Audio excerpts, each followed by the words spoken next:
Acts, all the believers were taken care of. There was none that was lacking of anything. And this church, as the church that believes that we are the last day church, ushering the coming of Christ, I believe that there ought to be none that is lacking. Amen, church? What we need to do as a church and as brothers and sisters is to be like the apostolic church members were. They never thought of themselves alone. They were very unselfish. I believe in our day, God has blessed us with a lot. But I think some of us are very selfish. And I believe from the bottom of my heart that if we give more of what God has blessed us with, we would receive far more blessings than we now have. The Bible says, bring all the tithes into the storehouse and prove me now. In other words, test me and see if you have room down here to receive all the blessings that I have. This afternoon, to open our mind to W.E.E.L in a more in-depth way, we have 4 persons here, 3 gentlemen, esteemed gentlemen, and 1 lady. And they will speak to you or with you in the following order. I'm going to be introducing them, and then they will speak in the order. I'm not going to come back up here again until it is time for question and answer. So please listen to me carefully. So the person who oversees W.E.E.L on a day-to-day basis, the director in charge of that is Elder Charles Bulgin. Elder Bulgin, could you stand, please? Let the brethren see you. That is the face of W.E.E.L. Right. Good. Beside him is Sister Lorna Banzi, who is the president of the Parish Development Action Committee. Now, that is the lady who, as I said earlier today, the persons within the parishes will interact, within St. Catherine, will interact with on a more personal basis, so to speak. Not Elder Bulgy, all right? And the PDAC falls under now the umbrella of the Community Services Department. And the director is here, Pastor Everett Smith. Everybody know Pastor Everett Smith, ball of fire. Pastor Smith, let the brethren, the new people, the new believers might not know you. So, no, Sister Banzi didn't stand. Stand for me, Sister Banzi. The rose among the, I wouldn't say thorns, they are not thorns. Right, that's Pastor Smith. And beside Pastor Smith is one of our administrators, that's Pastor Billy Watson, whose responsibility it is to ensure that all funds that are collected and disbursed are done within the ambit of the regulations that governs the fund. Our treasurer is here, Pastor Billy Watson. Pastor Watson, you stand. There you go. So after I am through here, Elder Bulgin will speak, followed by Sister Banzi, followed by Pastor Smith, and then Pastor Watson. After Pastor Watson is through speaking, I will come back here, and from here we will field the questions, your suggestions, so that we'll be in the best position to serve you or answer your concerns. Is that okay, brethren? So just take notes. Don't ask any question now, because this is not the question and answer time. This is just for you to listen to, because some of the things that you may want to ask might just be answered in their presentation. All right? Thank you so much. Elder Bulgin.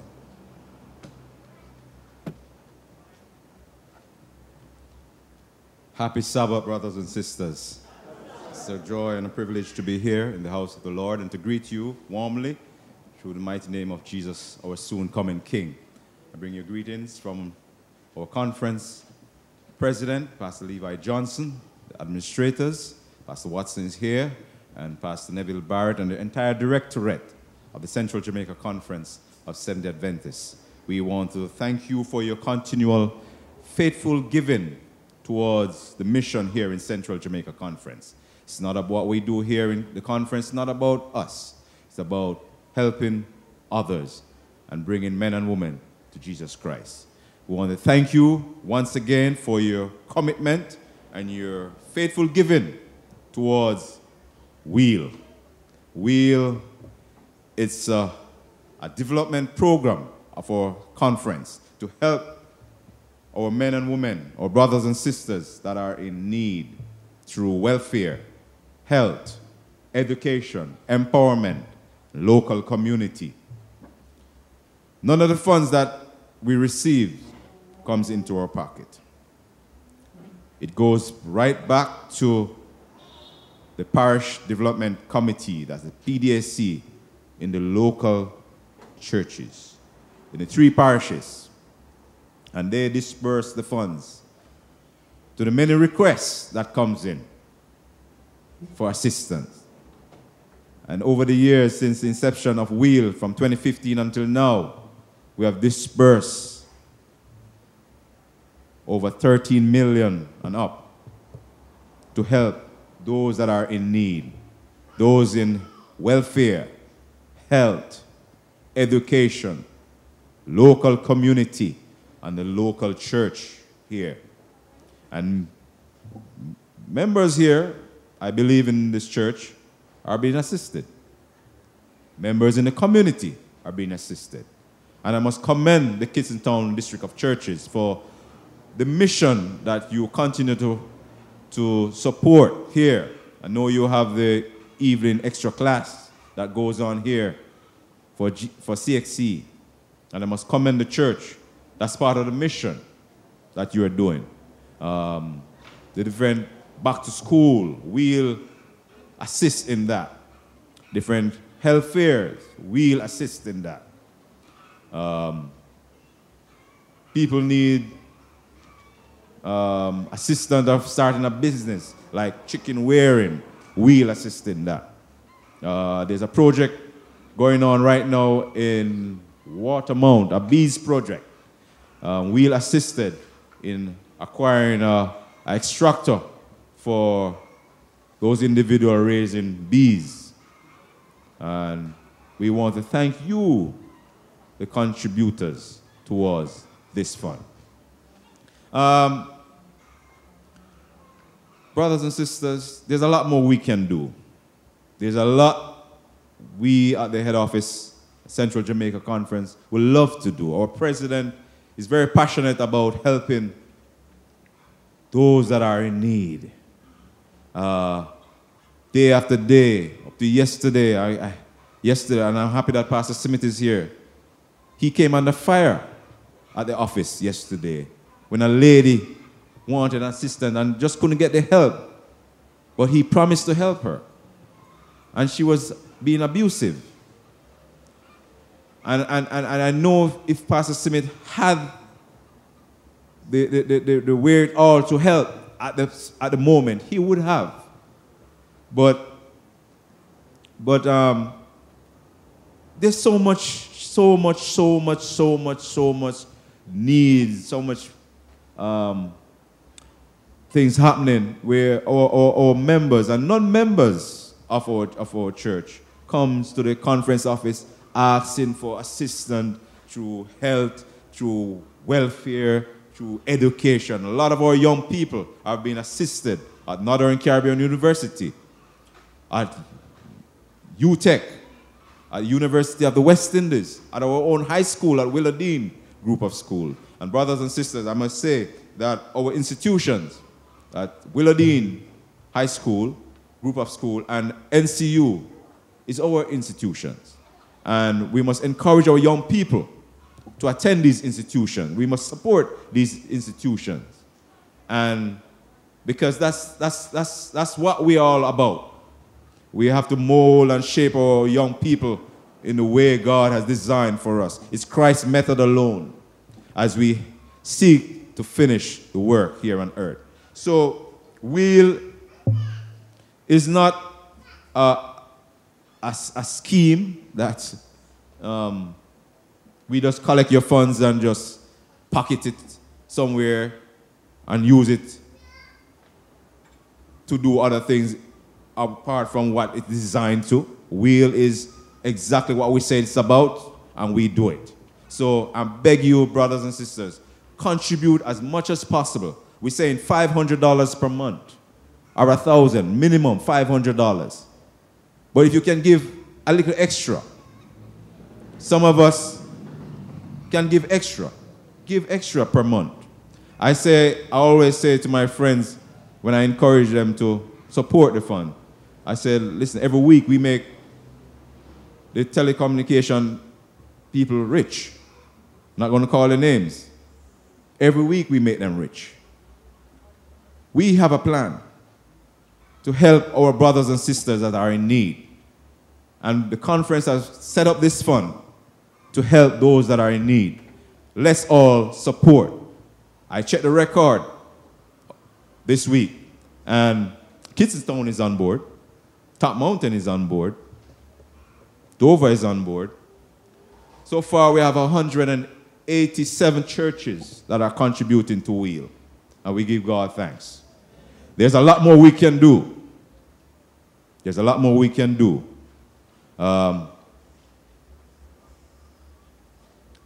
Dig deep. We can't take our riches with us to heaven. We can't take our riches with us to our grave. Not saying you mustn't save and you mustn't live comfortable, but there's someone who is in need. My personal experience that I didn't grow up with my father. I didn't know my father. My father died when I was 4 years old. Didn't know my mother until I was an adult. Thank God for my grandparents, my father's parents. They were the one who raised me. But over the years, I was being helped by others, not only my family members, but those who saw me and saw potential in me and gave a helping hand. And today, I give God thanks for those good Samaritans who assisted my development. Let's do our part to help those that are in need. God bless you.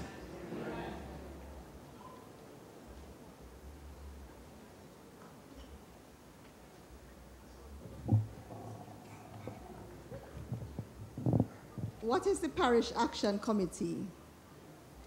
The Parish Action Committee is an arm of the conference that we look about all the community development programs in the conference in St. Catherine.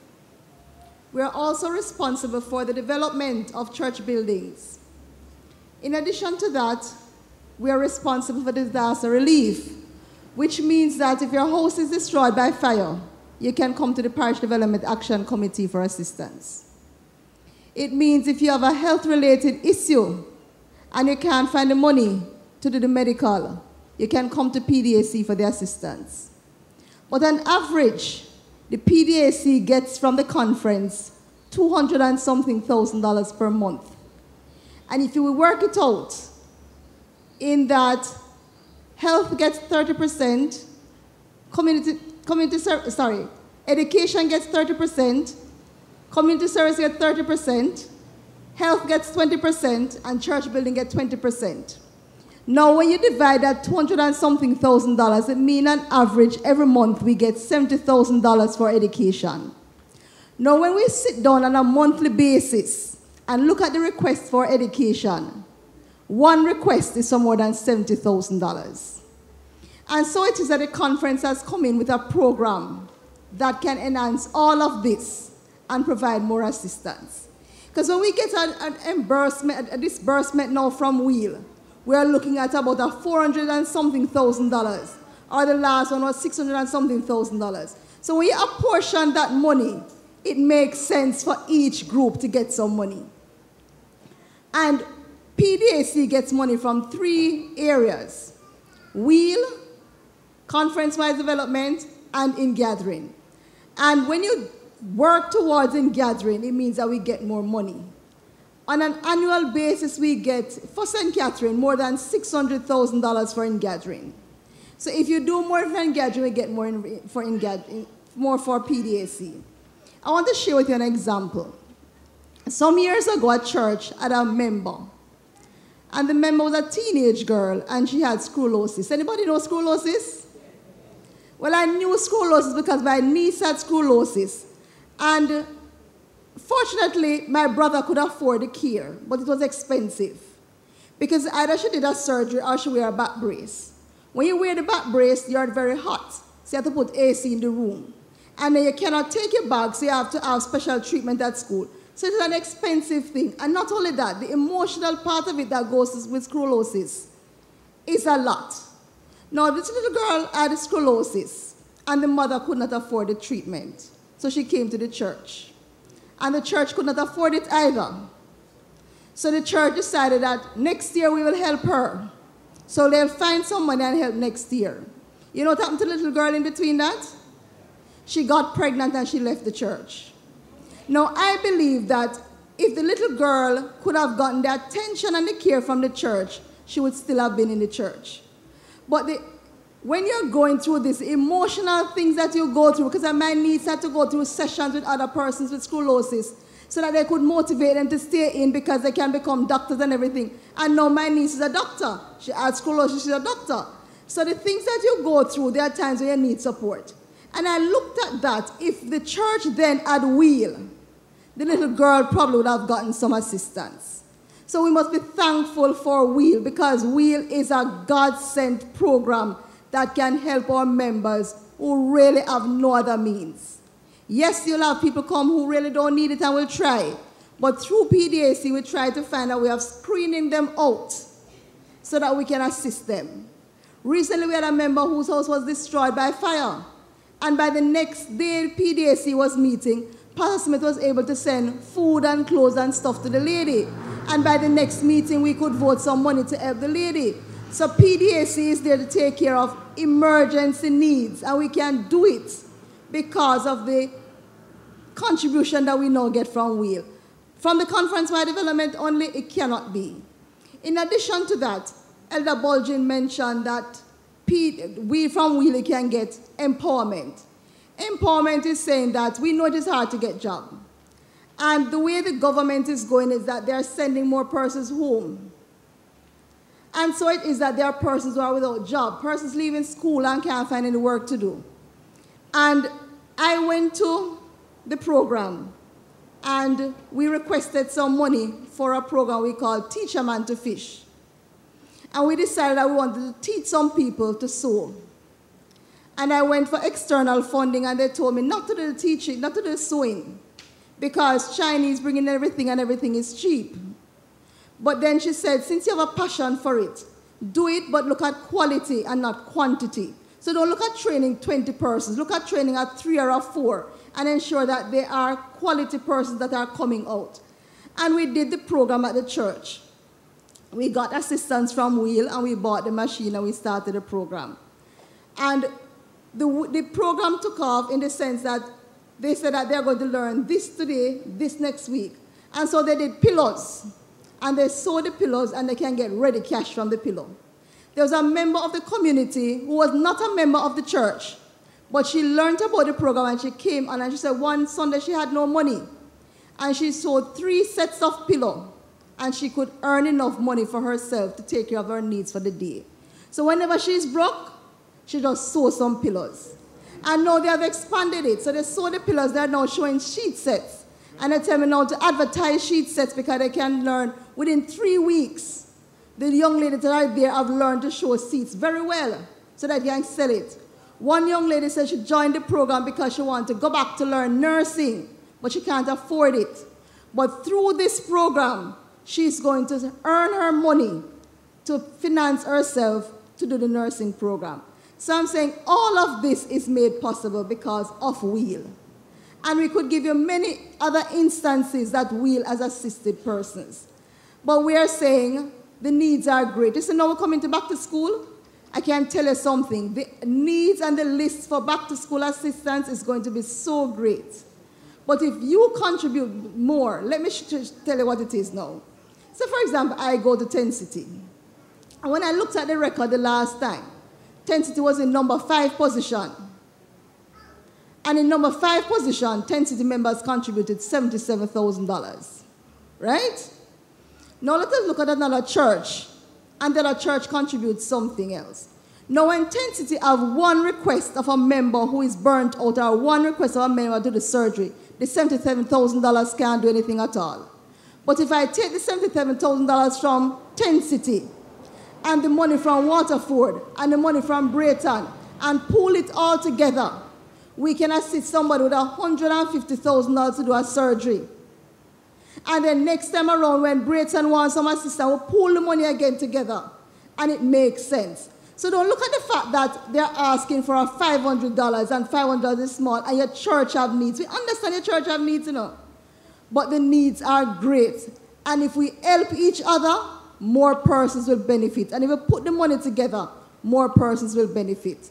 I'm now going to turn over now to Pastor Smith, who will share with you some other things that W.H.E.E.L has done for community services. Thank you, Sister Bandy. If my voice sounds a little rusty, is because I am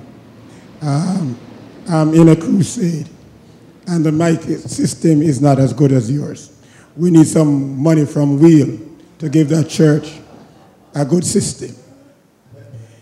I want to join in with Elder Spence, Elder Bulgen, Sister Lorna Banzi, and Elder Billy Watson, the treasurer of the conference, to let you know that the W.H.E.E.L program is a God-sent program. And you're quiet on me, and I don't like when you get so quiet on me. So let me repeat it again.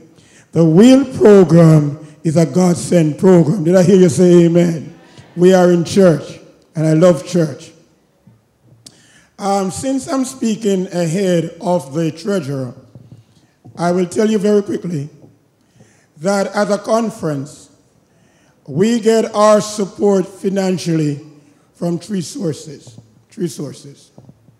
Number one, tithe and offering. Number two, ladies and gentlemen, gifts. And Mr. Treasurer, what's the third one? Offering is one, and gifts is the other.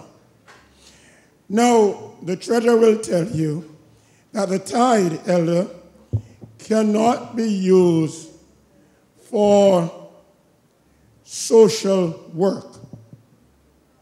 The tithe is used solely to take care of the salaries of the workers.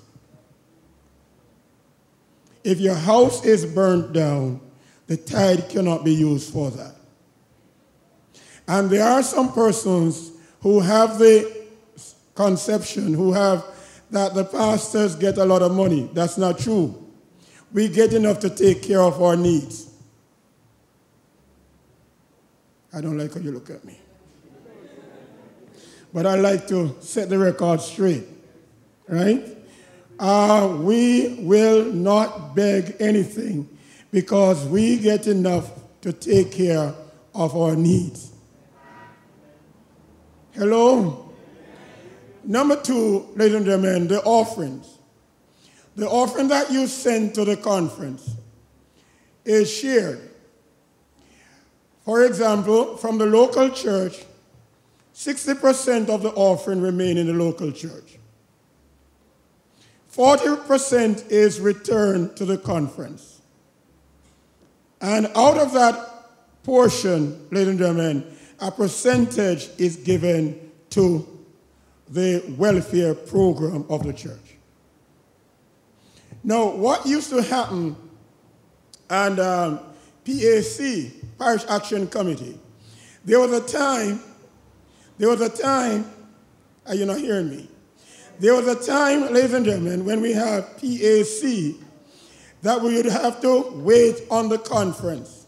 We will meet, the committee would meet, and then we would make a recommendation to assist persons. But what used to happen is I would have passed on the request, and years would have passed, and no money come. I'm talking in front of the treasurer. And if I'm telling a lie, he's brave enough to stop me. And he's not stopping me. So they look at the program, and they add PDAC. It is a Parish Development Action Committee. And instead of us waiting on the conference committee to vote the money, are you hearing me? And we can't receive it. What PDAC says is that every month, the money goes straight to the Parish Development Action Committee. So every month, a percentage of the offering comes to the PDAC. Are you following me? However, as Sister Banzi told you earlier on, for St. Catherine, and I can tell you because I have the record, for St. Catherine, we get approximately $230,000 per month. For Clarendon, we got a little bit over 100. And for Manchester, we got about 190. The request that comes in monthly for education alone sometimes is nearly 10,000.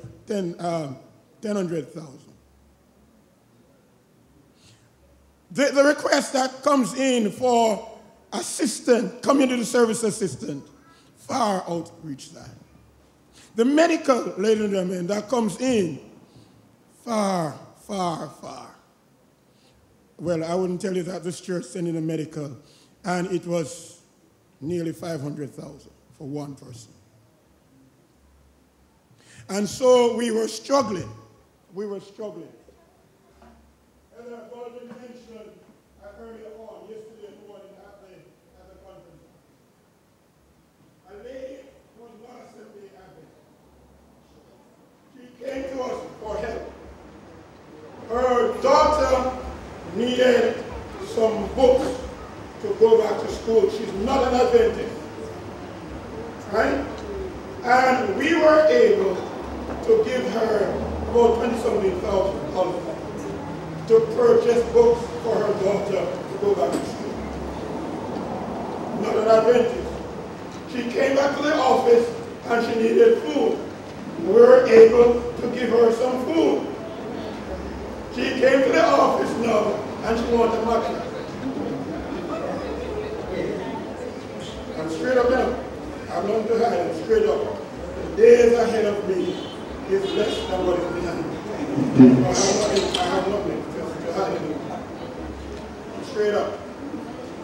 She came and we ordered the mattress, but we have some problem with funds. So she came to me on Tuesday again, and I told her the mattress is not here as yet. Give me some time. Don't come back to the office until I receive the mattress. I'll call you. When I came to the office yesterday morning, she was downstairs. Right? She didn't call, she was downstairs. And when she was told that we have not yet received the mattress, she started one commotion. She cussed in the conference.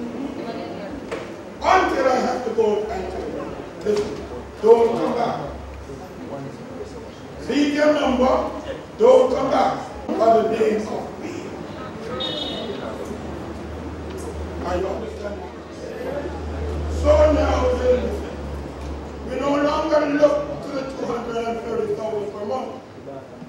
But when we have a need and we don't have the money, W.H.E.E.L is there to assist us.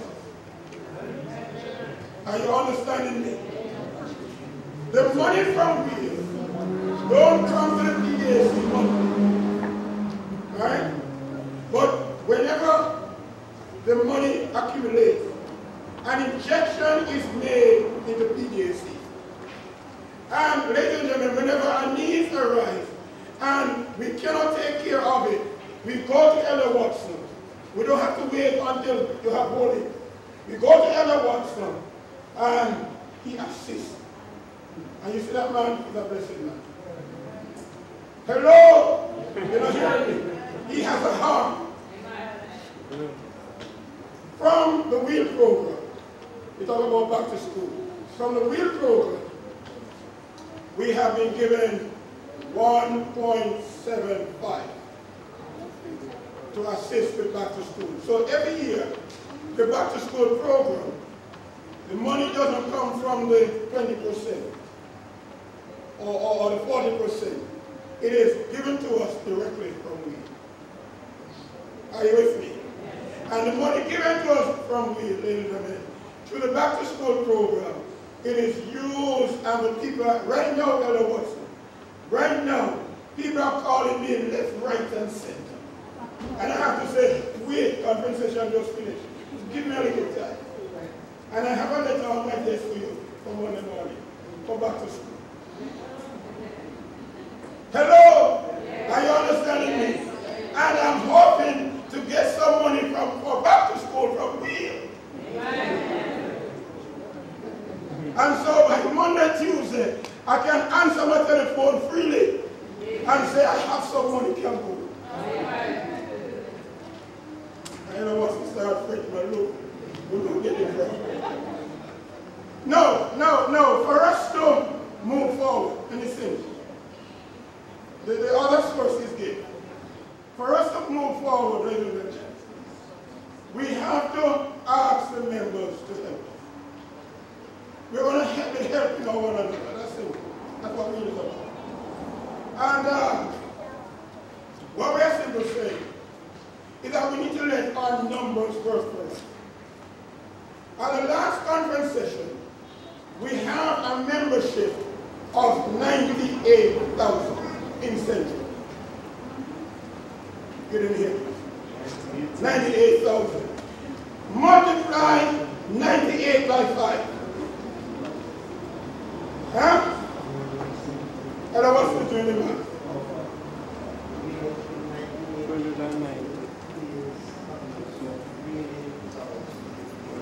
All right, the other person says, we don't have 98 and we have 60. Multiply 60 by 5. Every member giving 500. Huh? 3 million. And we're going to get 3 million per month. You know what would happen to this church? You know what would happen to this conference if we get 3 million per month for welfare?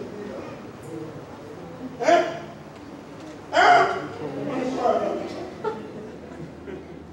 So we're saying we know that we have in our membership some members who are children, some members who are not able to do that, and he's sleeping on me. So what we're doing for we are asking each and everyone if you can give $500 per month. That's all you need to do, $500 per month. And we're not asking everybody to do that. We're asking 1,500. Huh? 30 million. Maybe everybody is 16. Yeah, 30 million. You're right.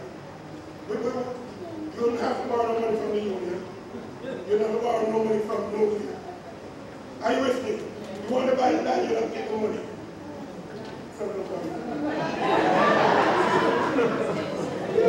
If the members contribute to W.E.E.L, yeah. If we have 60,000 members contribute to W.E.E.L $500 per month, we'll have 360 million for the year. And it don't stop there. We would, ladies and gentlemen, we would make sure that our church don't owe the union any money. Because whenever you borrow money from the union, sometimes the tithe go down. Because we use the tithe money to pay union. I don't like one of the money. I'm not mad. I'm not mad. That sounds scary. Huh?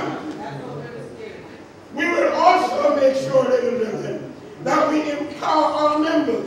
One of the problems that I have as a community services director is to see a member or a family applying for help every month, every 3 months, and so forth. What we need to do is to teach our members to fish. Are you with me? And there is a part of the program to teach our members to fish. Are you with me?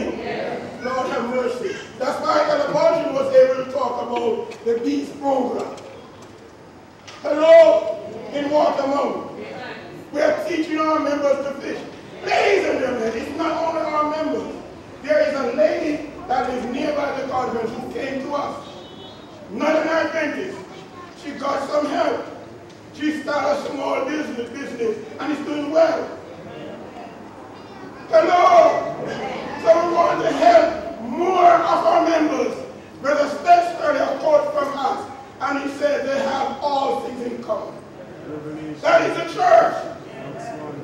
Hello? And as a church, I want to be a part of. Where our members have things in common, and we stop behaving like we are poor. Because we serve a God who is rich. What do you say? He has the entire world in his hands. You don't hear me this evening. But ladies and gentlemen, why we are the way we are is because everybody is looking for themselves. Are you understanding me? And if I have $5, and Charles Bolton has $5, and then Spence have $5, and we all put it together, I have 15. And $15 can do a lot more than what $5 can do. So we are asking our members to pool together. Pool together.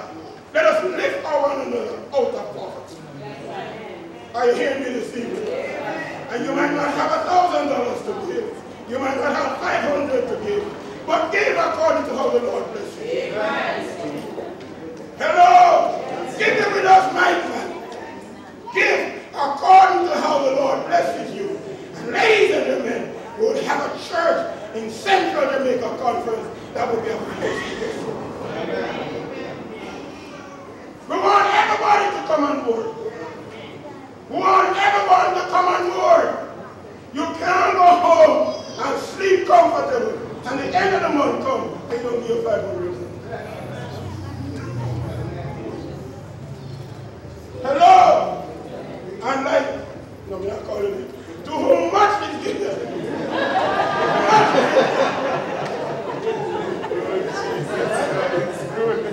So if you give $500, are you with me?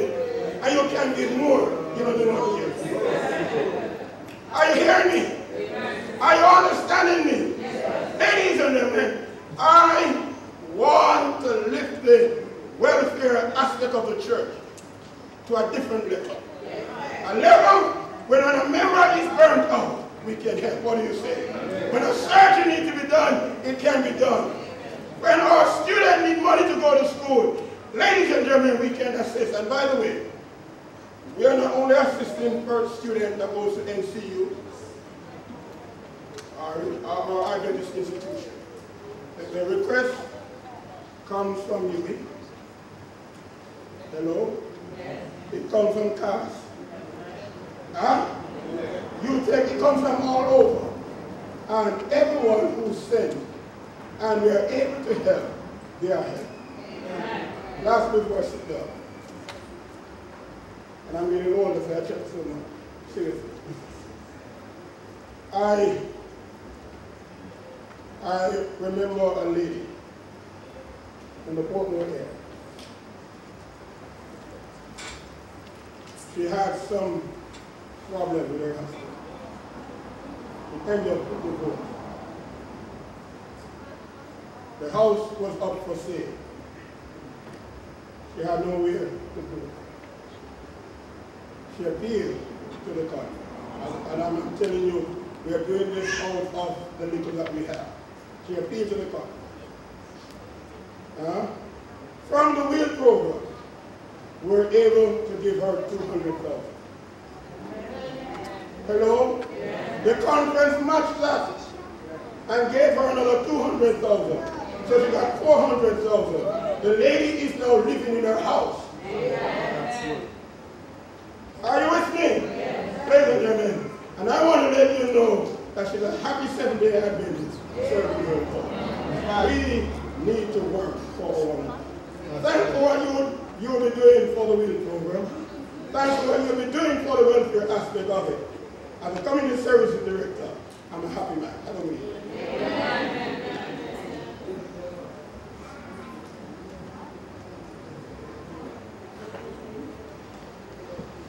Well, I think, I think the program has been sold. I just want to, we have persons from, anybody from Kingsland? Anybody from Kingsland is here? Anybody from Wool Road? Anybody from Wool Road? Anybody from Top Mountain? No, anybody from Dover? Or one Dover person is here. You have to care about the message. Now, generally, I have the task of distributing and redistributing funds as they come in. And as you're told, the PDAC receive money from three sources. From your in-gathering overflow, or in-gathering, not overflow, because the overflow from your thing, 90% comes back to you,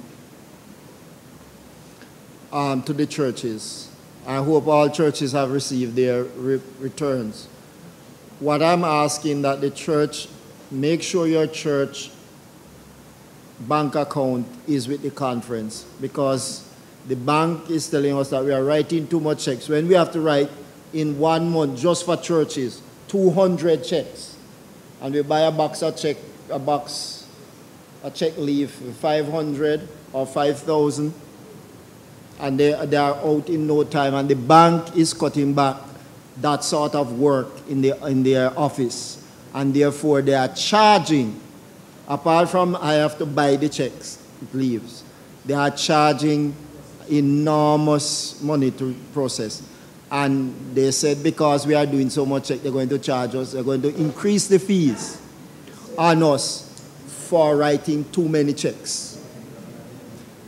Too many checks. And therefore, they are saying that they are even willing to give us what you call cards for those persons who don't have bank account. And we give the people a card and put the money on the card, so that they just go to a machine and draw the money, whatever is on the card.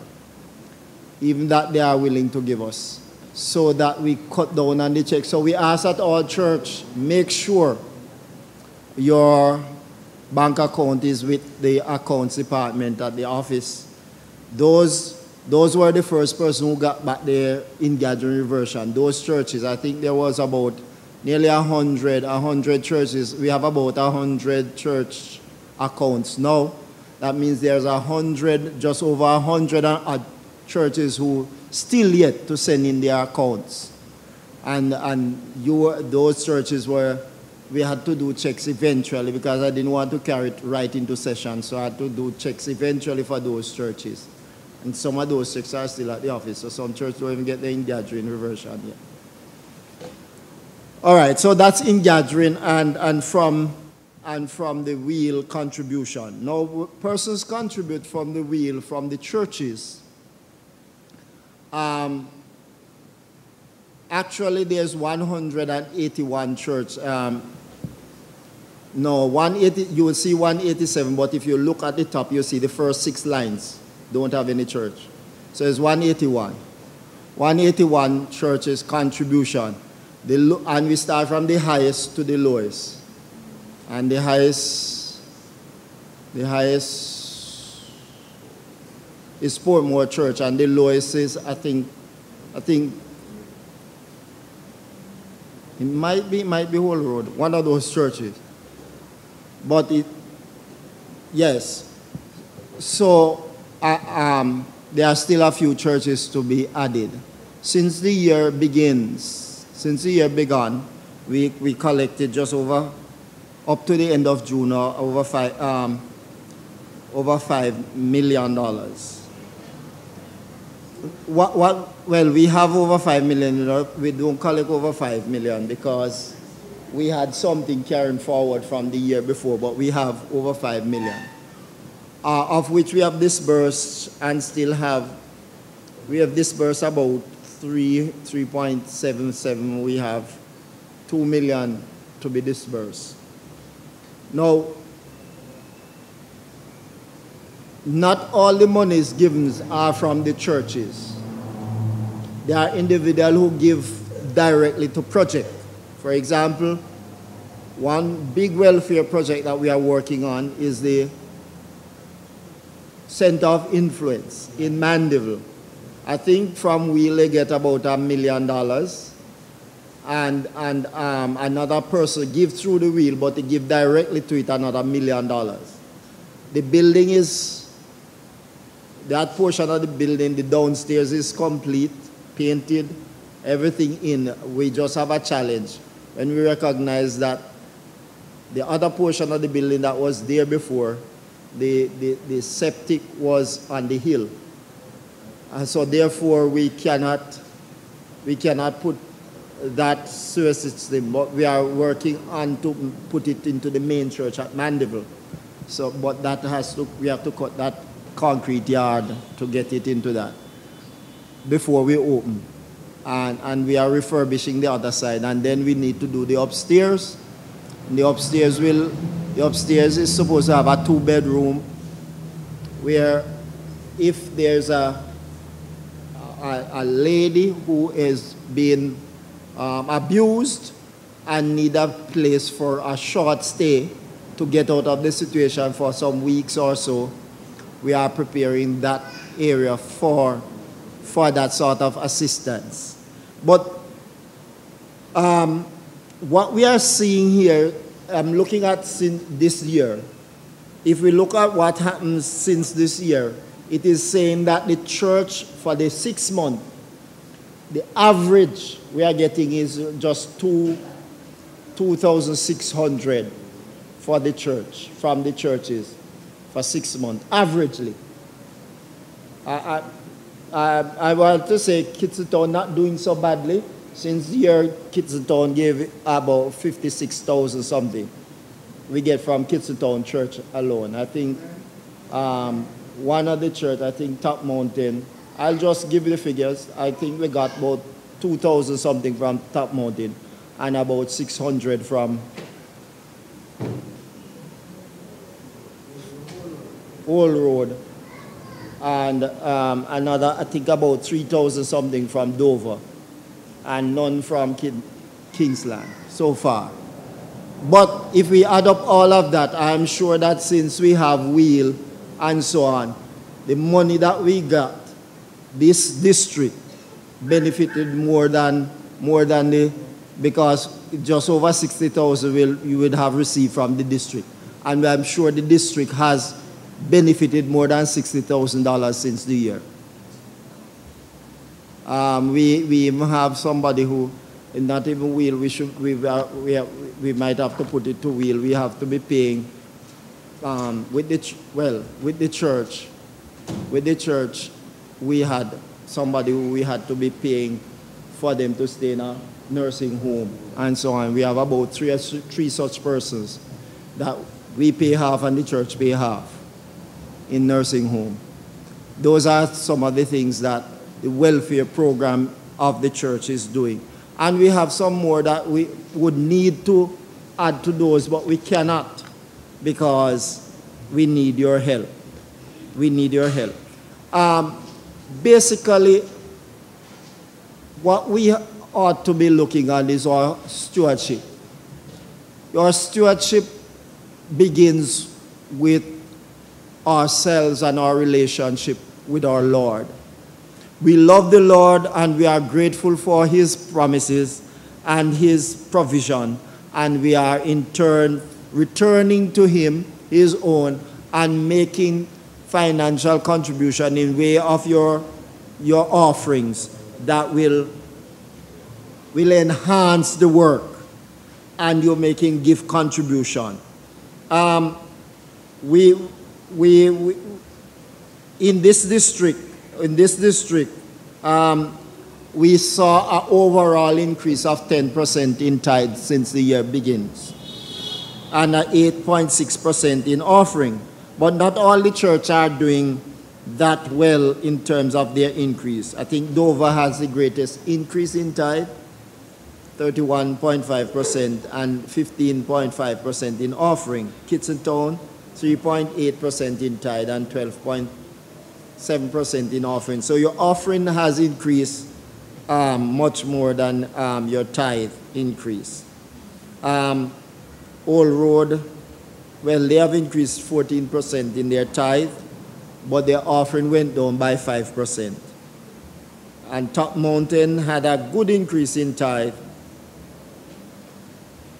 What did I say? Top Mountain, you know, did I say Top Mountain give 2,000? No. Top Mountain give 5,220 since the end of, towards the end of June. 5,220. Mind you're looking at end of May. There's end of May and end of June. Yes. And that's what Top Mountain doing fairly well. Dover was 3,900. Old Road is 600. And you are almost 57,000, 56,988. We want to commend those persons who are in the program. And we want to commend Elder Spence. When the program was bought, he brought the idea, we built on it, and we worked together on it. And it is what it is today. So we want to commend him, and we want you to work together, because together we can accomplish more. Together we have churches that are languishing. We were hoping, I have called some persons in the building industry together and had one meeting in 2017. And I hope I can have some meetings where we pool together our resources. And when a church needs to, all they need to do is find the material, and we get people to come and build. We have had little success in that area. I can commend. We have a church in Indian Town. It still have a long way to go, but for the people who are able to worship, the building was such a dilapidated that grass and everything growing in there, because the people, it was almost dead, and it was revived, and they started a building. They are worshiping it now, but it's far from over, and I need some money, because a person tell me, if I can find whatever to put on the roof, he will provide me with half the money if I find the other half. So I asked for the estimate. I don't know where I'm going to find the half, but and last week we have a new church in Gravel Hill, a little company in the school for over a year now since the church started, and they're in the school, and some people are getting tired of you in the school and have to pull up every Friday evening and fit up from Sabbath and pull up back and so on. And it's a government school. The principal doesn't mind, but other members of the board are fussing. And the pastor is going to be moved. Well, the pastor is going to migrate. And we look at it and says, no, that pastor has a good relationship with the principal. When they come, I don't know how the other pastor will do. And therefore, with some people complaining and board members complaining, we have to. I don't know, I just send to our hardware and credit the material to put on the roof. And one of our good brethren who has been helping in building, he was helping in Indian Town, went down there, and the roof, they are supposed half put on, and said they're going to worship in there today. And by Monday, Tuesday, they worship there. And by next week, he'll finish the roof. I tell him I don't know where he's going to get paid from, but he is such a... But we need some people like that who, without saying that you have to give everything and all your labor, but especially on off day. But he took off, when he heard that the pastor was leaving, he took off last week of his work. And we want that sort of commitment. You know, there's one word in the church. We preach it or tell. We preach commitment. We preach dedication. But, you know, the people of the world are more dedicated to their cause than we to the church. When the people who are gay rights ready to make their noise and stand up and placard and so on, and we sometimes would even tell somebody that Jesus loved them. More dedicated to the cause. We must show more dedication to the work. Recognizing that Christ is soon to come. Recognizing that your life has been changed and you have been given the gift of eternal life. You know, you have been given the gift of eternal life. Every member of the church, he says, he that had Christ had life. Yes, you have life, not ordinary life. And therefore, we shouldn't be ordinary people living ordinarily. So what all the members who have spoken is saying to us, come on board. The strong must help the weak. And if we have many weak putting together, we can make one strong. And we are hoping that we'll be able to do that. I am looking at, Pastor Smith made some figures here. But I'm not looking because of that. We have 98,000 persons on record. Because baptism and so on, a lot of people who have not attended church for a long time, but their name is still there, and so on. And what we were counting is that when we get the baptism, we add the number of baptism, add those who. But when we get the direct name, just for session, we just have over six. We can only identify just over 60,000. Just over 60,000. Say half of that is unemployed. That's 30,000. Say generally 20% of the people do 80% of the work in the church. So say we take even 30% of the 30,000. That's 10,000, or 1/3 of. Say 10,000 persons. If we have 10,000 persons making contribution each month, whatever it is, make it regular. You can give a 500, some people can give 1,000, some can give 2, some can give 200. I don't remember where I saw a little child make a contribution to W.H.E.E.L. just out of her little pocket money.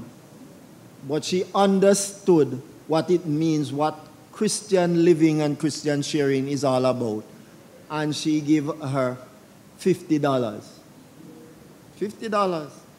But you know how much $50 if she give $50, $5, $600 a year she can give. And some of us, we can't even do that. Some of us have not done that. So we are saying if 10,000 people give an average, where we are now collecting just over 500,000 a month for W.H.E.E.L. I think we collect 530,000 in May, and we collect 517,000 in June. If that will mean that only. That would mean that we only collect 6 million a year. If we collect 6 million a year. 6 million is a drop in the bucket. So when we say if 10,000 persons give the 500, 10 5 is what? 10,000 times 500. That would be 5 million a month instead of 500,000. 5 million a month, 512 would be 60 million a year. You know what that could do in helping some churches, some people, because sometimes we get, and nowadays some persons have medical bills, and medical bills are very expensive in certain illnesses.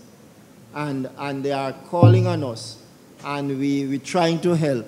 But sometimes, even when we help, it's not sufficient to do what they want to do. So we are saying, if we can get even, I would ask that you purpose in your heart. How many members in this church? How many members in this church? 1/6 of you, or 20% of you. 20% of you give 500. We'll all get to the 60 million a year from every church.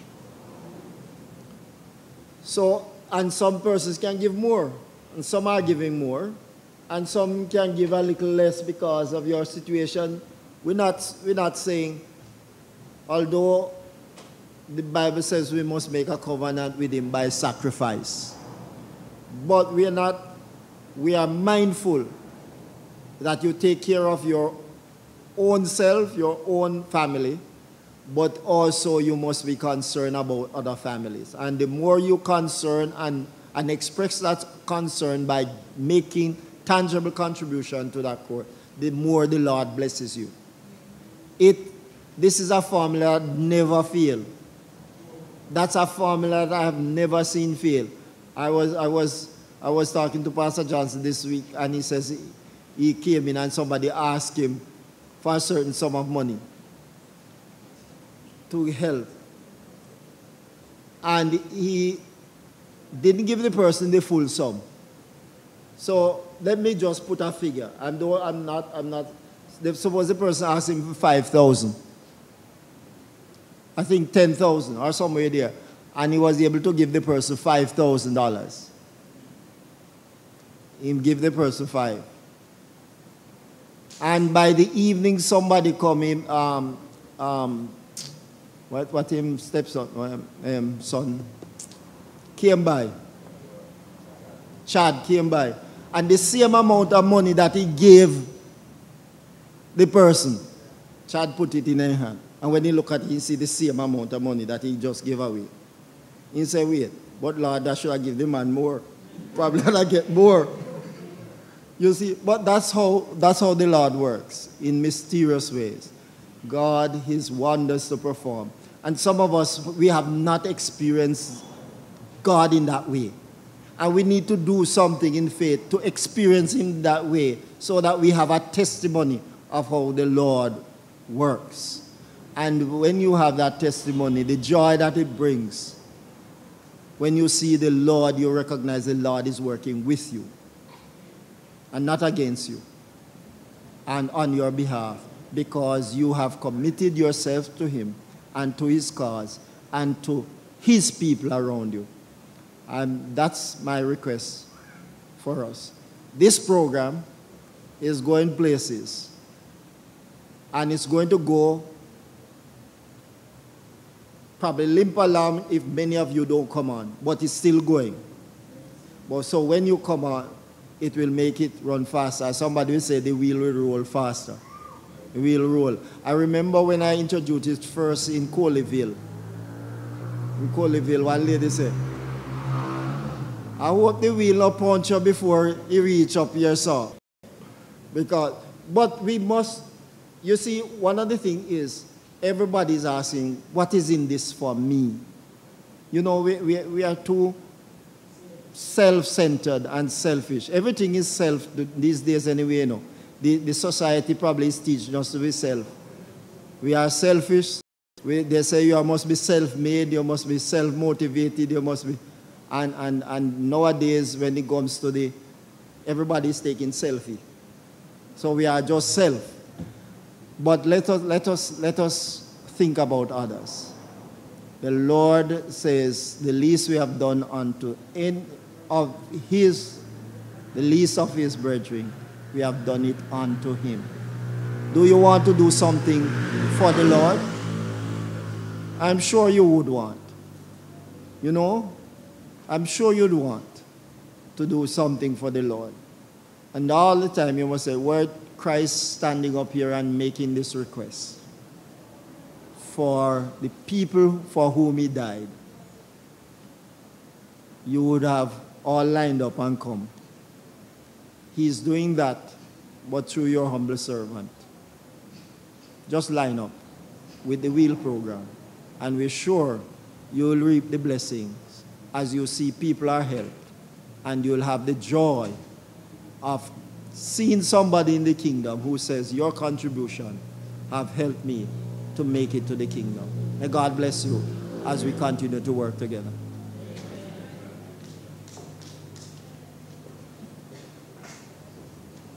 Thank you, Pastor Watson and Elder Bolchin and all the other speakers that spoke earlier. We're going to be fielding questions. I'm just going to say something just to allow Pastor Watson to refresh himself a minute. Then I'm going to invite both gentlemen up here so that you can see them and ask the questions. As chairman of the board, one of my responsibilities is to cast the vision of W.E.E.L. And my long-term vision for W.E.E.L, brethren, my long-term vision for W.E.E.L is simply this. I believe that God did not ask us to think as high as the heavens, but we should think like Him because we are children of His. Amen? It means that we shouldn't think where our brothers and sisters outside of the faith thinks. We ought to think like we are real children of God. So this is what I would love to see happen if my life is spared and I have anything to do with W.E.E.L. This is what I would love to see for W.E.E.L.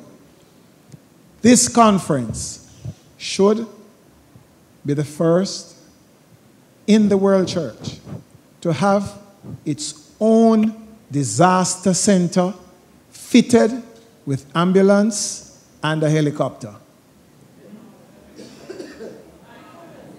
So that, no, you're laughing. When we get a call that a church brother or sister is sick in Mandeville and needs to be transported quickly to a hospital, we have our own helicopter, the own flight crew that does that. Not only that, when there's a disaster, we have master guides here. Redirect the training of the master guides to now become just like the first responders. They can drop basket, lift you off house top, all of those things. Brethren, this is a big church. But we're behaving like we're small and we're happy to be small. God, we all have a view of what the city, the New Jerusalem will look like. That is a marvel in engineering. Nobody in the world has ever and will ever build a city that big. Just to show you how big and awesome our God is. But we as His children are lowering. What we're actually doing is make Him look small in the eyes of those brothers and sisters who we have out there who are not members of the household of faith. I'm challenging you, brethren. I speak passionately about this because it's something that I say to people in the church and people without the church. And this is what I always say to them. I have taken the position now that if it were left up to me, all of those people that you see dying now and going to Dovecot, bury them with them riches. Bury them with everything they have. You saw in Nigeria the man bury his father in a brand new BMW? Okay. Because people don't understand that when you die and you have all of this left here, it is not yours. That's the first thing. It's God's money, you know. It's God's money. It's not us. It's not ours. We are only stewards. So if you don't handle it well, a thief it. And what you're going to find happening is that these monies or these possessions that you have, families quarrel over it, murder people over it, till the state take it. You're in your grave and you don't know anything. And I'm saying to you, brethren, if you invest in the business of God, you will never be poor. Trust me on that. All right, I'm going to give you personal experiences because I love to do that. When I talk from experience. I committed earlier this year to give to W.E.E.L $10,000 for every job that the church gives to me. And let me tell you something. Pastor, I also have a check coming to you shortly. It's a nice and change. It's a long while I have not seen work like that. Bathrooms galore, sound galore, just coming at me. And I just made a commitment to the Lord that I'm giving 10,000 from, and I told the president that, from every job, and I said it in a meeting in Bulging, and I'm committed to that. I have the funds piling up because I have a set of job that's starting this week coming up. So as soon as that finishes, I just want to return the check to the conference. Guys, it's a nice money. So I know that just by making a commitment and having the will to carry it out, the Lord starts opening the way. What we do, brethren, as I said to you before, in holding back ourselves, is that we fail to step out in faith. And because we fail to step out in faith, the Lord, do you know that the Lord doesn't bless you unless you step out in faith? You never know that. If you don't want it, you can't get the blessing. If you close your hands, you think the Lord is going to put money in there? No. If you close your hands, I can't put money in a closed hands. Your hands have to be open. So if you don't step out in faith, then how is God going to bless you? Because the first thing, if you don't step out in faith, it means that you don't trust Him, that He can provide. He's going to bless you. You have to step out in faith, and then God will do the just reward. And on top of that, we give away a lot, although we don't say it, my wife and I don't say it. We give a lot, a whole lot. Right now, there are medical persons that, so my wife is gone there, and she's gone to help people who are sick, bad. And we have to be financing it, right? But God does not hold back His blessings from us. He gives it to us daily. And I'm going to say this before I take the questions. Some years ago, I said to my son, you don't have to take care of me. He said, what do you mean by that, Daddy? I said, you don't have to take care of me. And I don't expect you to take care of me either. But anybody who takes care of me gets everything I have. And I'm serious. I write that will. So if it's a church, I write the will to the church. Nobody has to take, and as a matter of fact, then this generation that is coming up, don't take care of parents. Nursing home. And I'm telling you, older ones, prepare to send. Talk to Pastor Watson and W.H.E.E.L. We might be able to give you the endowment fund. And you give us your property, we'll take care of you. I'm telling you, don't wait on your children. Because they are not going to take care of you. And if you doubt me, watch what is happening. Everybody, nursing home. Nursing home. Anybody puts me in a nursing home, other than, family member, gets nothing. I'm serious, gets nothing. I give my church or anybody else who takes care of me. It's so hard, brethren. It's so hard, but it's a reality. You think I can work hard, and at the end of my days, my brother, sister, son, daughter, throw me into a nursing home and then gets what I work for hard? No, brethren. That is irresponsible. If I go to Pastor Watson and say, Pastor, I can't make it anymore. I'm old, but I have a house. I have some things here. Take it. Take care of me. Me sign the paper. Give me dead is yours. Simple put. So I'm saying to the brethren, think carefully. Don't depend on your children to necessarily take care of you. Invest your money in yourself now and invest in the business of God. That is man's greatest and best investment, the business of God. And I'm saying that because I know what I'm talking about. All right? Now for the questions or the suggestion. I saw Sister Richard's hand was up first. Your hand was it up? All right. Yes, Sister Sash.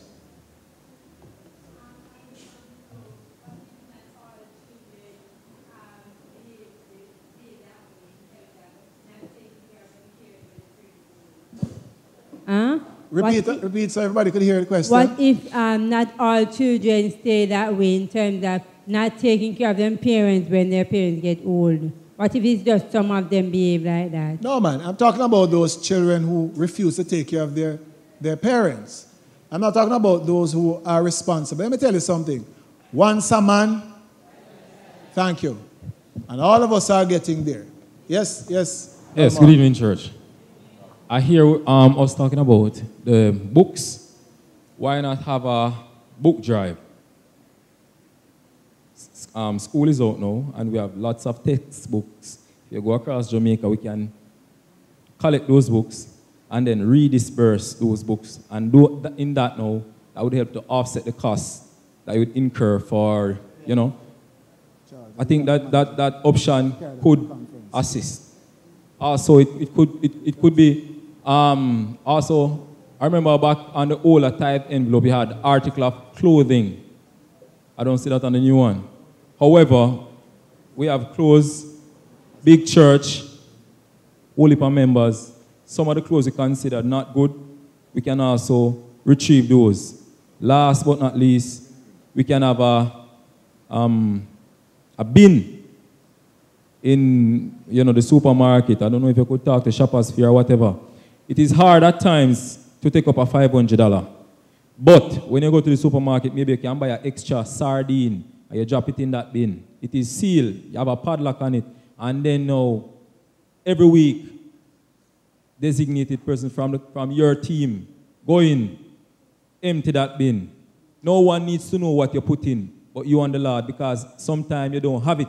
But you can spare a pound of flour, you can spare a pound of sugar, and you just drop that in that bin, and you clear that. So we can look at those options. Thank you. Pastor, what's your response? Yeah, those are good ideas, and it's, well, we don't have it in supermarket, but there are some churches. There are some churches which will have a barrel, and the members every week as they come to church bring what we call non-perishable items that are put in those barrels in churches, and they are distributed on the week, during the week. And there are some people who they know who come to church, and by the time they are going home in the evening, get a little package to carry with them. So that is, but the idea is good. I didn't think about the supermarket, but that is something you could look at too. The clothing, I don't think we have much problem with clothing. We get a lot of clothing, and a lot of clothing is, and the center of influence that we are having in the parishes and that we are developing are supposed to help with counseling, food distribution, clothes distribution, skill training, and education. And the one at Manville is far advanced. They distribute food once a week, every Tuesday. They have their prayer every Wednesday. They have training every evening, and they have classes, just like you have these classes here, and are getting good results. And we are putting in also medical, and we are putting in even some Bible study material into that center. So it's a holistic center. That's why we call it Center of Influence. All right? The book drive is a good idea. I know some churches collect, but probably we should do it on a wider scale.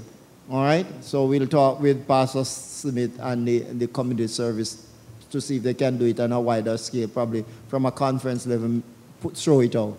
Good idea. Thank you. Yes, Sister Pino.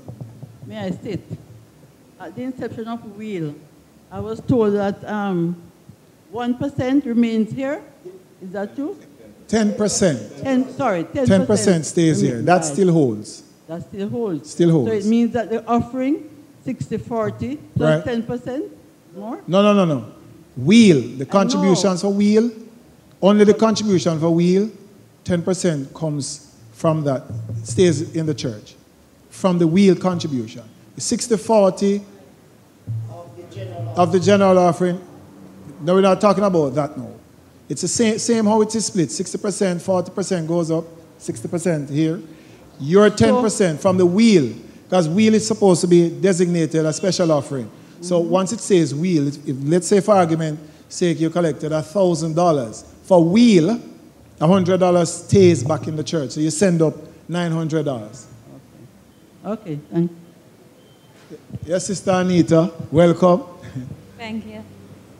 No, Pastor Watson already responded to what I was going to say, what this gentleman said. In most of the churches, those things are being done. Read the book. You have churches who do that book drive. The food stuff in the barrels, you have that. All of these things are normally run through the community services department of the churches.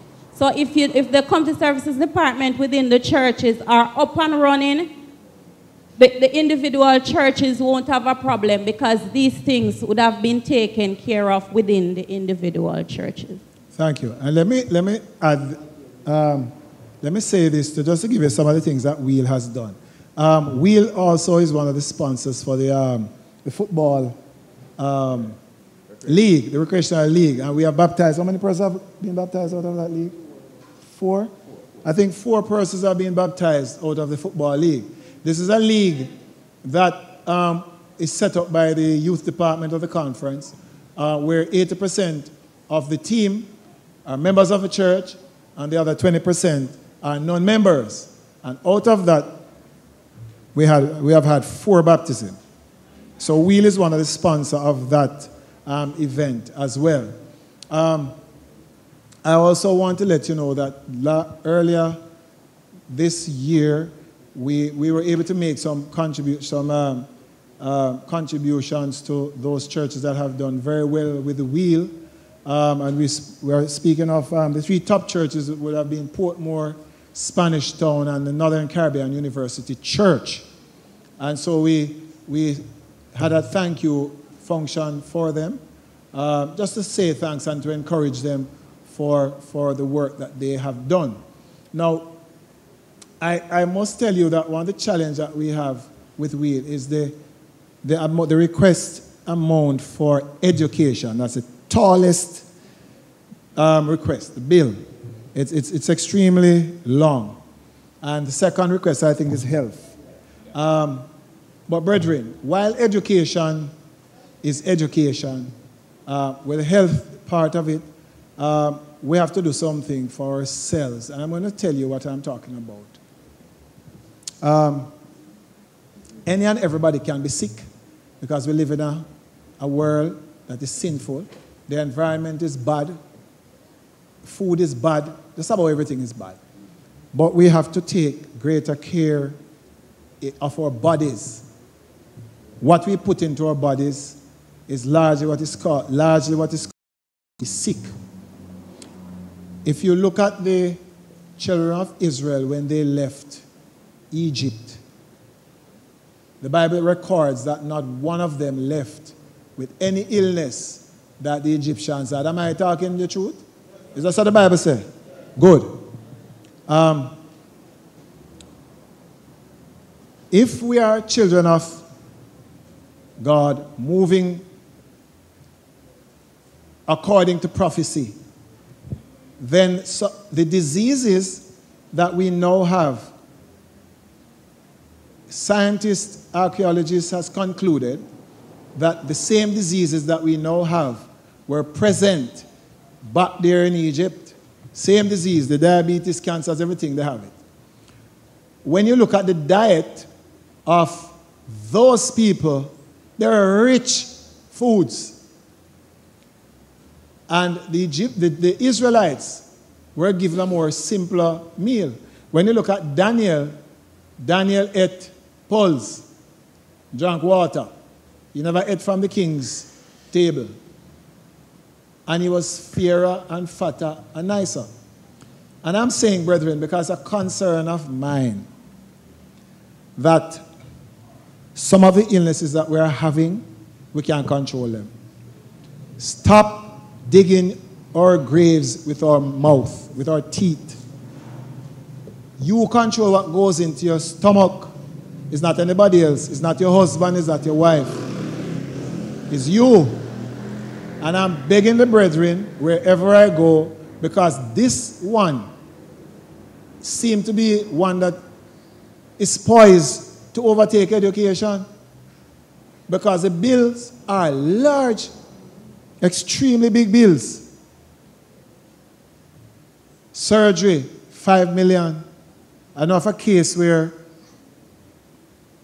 A gentleman had a surgery. He died under the knife. He never woke up out of the surgery.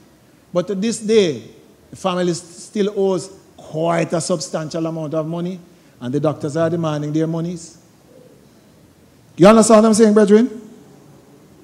You understand what I'm saying, brethren?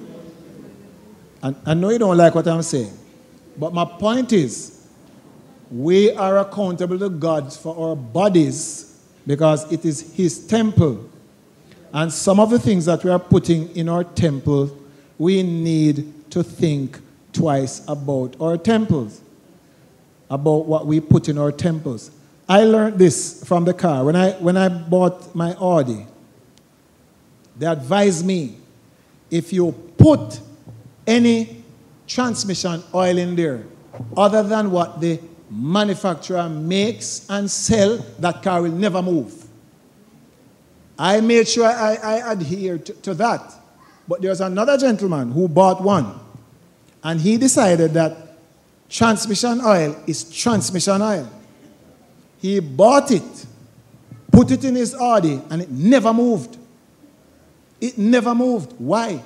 Because the manufacturer designed the transmission to work with a particular textured oil.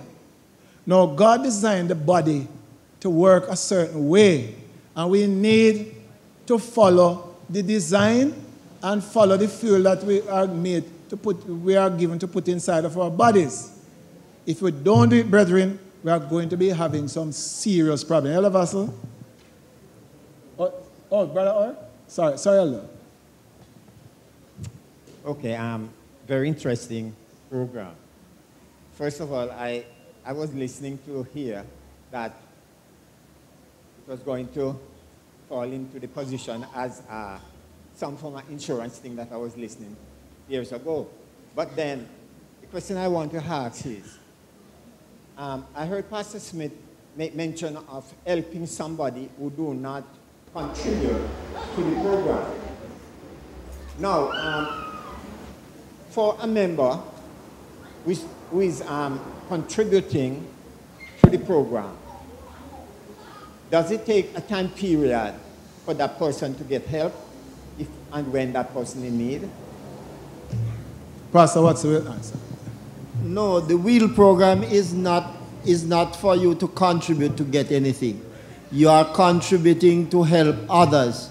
And just in case you may and when there may be a person is not, we don't have any money that if you contribute $10,000, we have one place to say you contribute $10,000 and therefore you must get some help. The money comes into the church and the church sends it to us. Sends it to us. What we do, what it is, it's not an insurance, it's not an investment, it's a contribution, it's a gift. And the gift we give can share to anybody who, even persons who have not contributed. Even church who has not contributed have gotten help in the past. Okay, so but we are saying that a person who gets and not giving, so will soon die.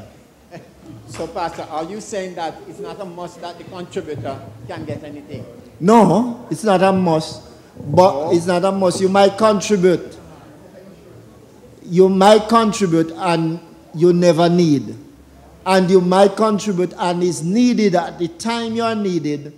We might not be able to give you the assistance at that time. Or we might, because there's no fund. But if there's fund, and even when there is no fund, we give a little. Even if we can't give what is requested. In many cases, we can't give what is requested, but we give some contribution. We don't try to turn back anybody. So then, the contribution that you give, it gives as a grant to that person, that meaning that there is no... No, you don't have to pay back. No, it's a grant. It's a grant. What I'm looking in, Pastor, is that if I need help, yes. And this is a way in which I see I can attach to it before too long.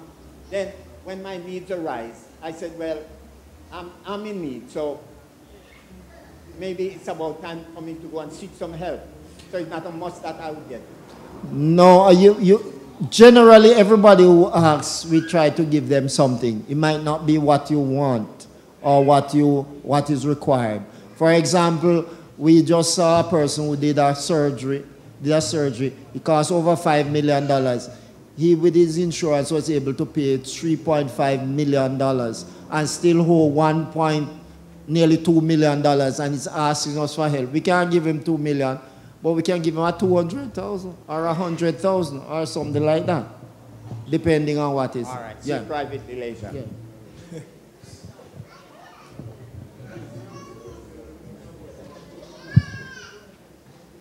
Yes, good afternoon or good evening. What I want to know, the person who contributes to the W.E.E.L program, how long will it take that person to be eligible to get some contribution? All right. Brother Orr just asked it, and Pastor Watts answered. It doesn't take you any time. You could be a member who has never contributed. In other words, brethren, what W.E.E.L is here for is you are my brother and you need help. All of us come together, help you. I'm not going to worry about whether or not you can help or you haven't contributed. You follow what I'm saying now? All of us come together to help our brother.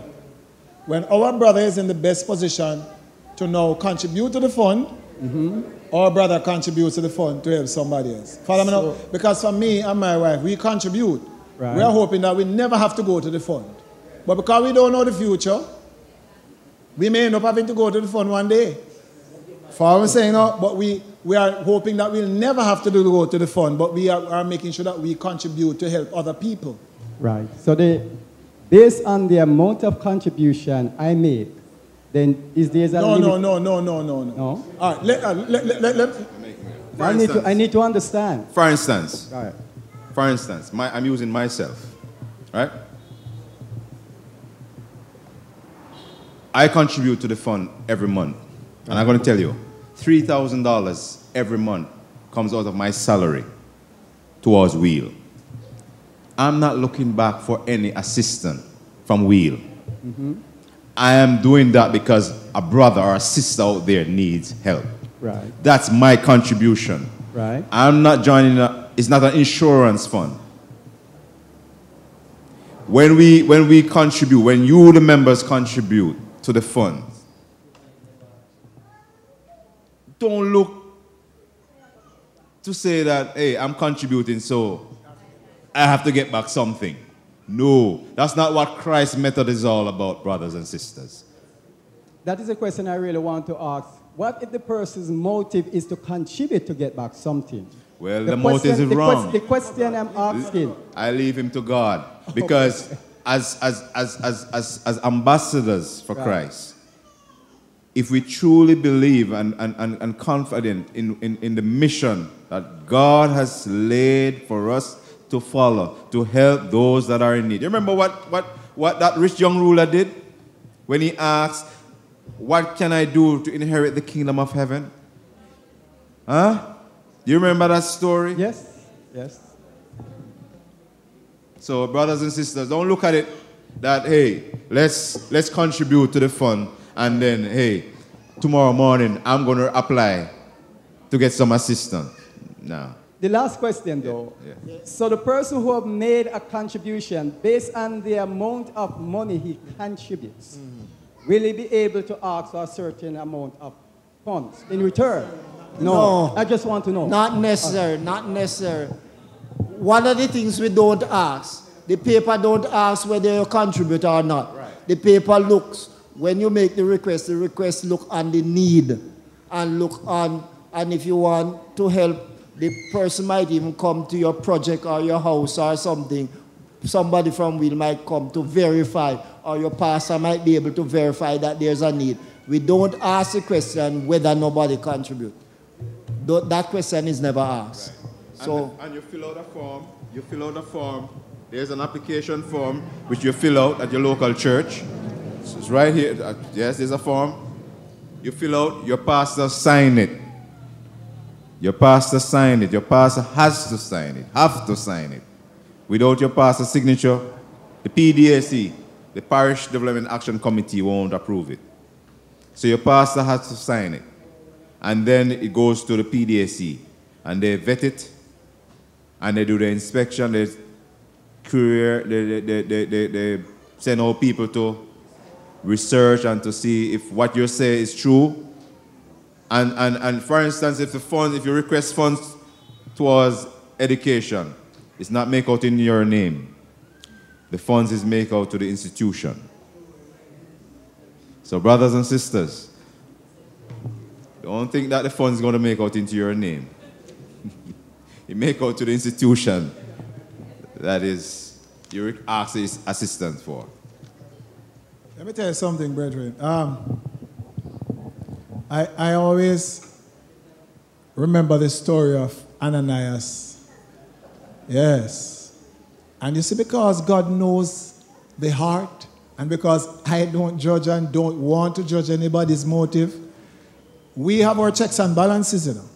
Because the project officers are coming there. But I'm just saying this. If our motives are wrong when we are doing things for the Lord, we are only cheating ourselves of the blessings. We're not helping ourselves, you know. We're cheating ourselves.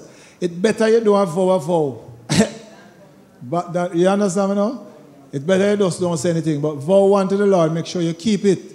Because that is serious business. And I'm saying, brethren, for me, every one of us here in life, I'm going to challenge you.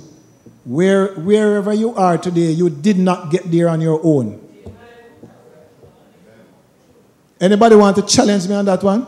You never got there on your own. Somebody assisted you somehow, either by way of financially, an advice, asking somebody to assist, blah, blah, blah, but somebody assisted you to get there. And I'm sure those persons are not looking back to you for money.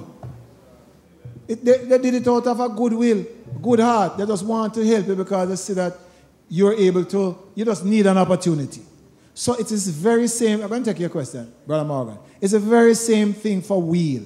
And I'm challenging the church, brethren. I said, mark my word here today.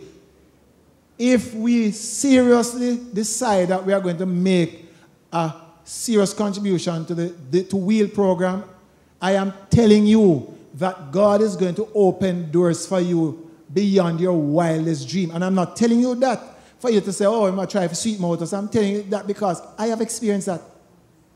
And many other persons have experienced that. Hello, Brother Morgan. Yes, question. Heard you guys talking about teaching a man to fish. Yes. And the example was given of the individual up the hill. Did that person contribute back to the program? Yes, you have some persons who benefited. And it's a group. It's not an individual. The Bees Project is a group of persons who contribute, and they are members of the church. So it's not for me, because when you contribute, we don't have a record to say, hey, your name. We look at the church that contribute, not the member.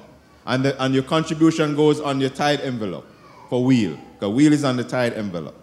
And you can do it online through the online giving at the Central Jamaica Conference website.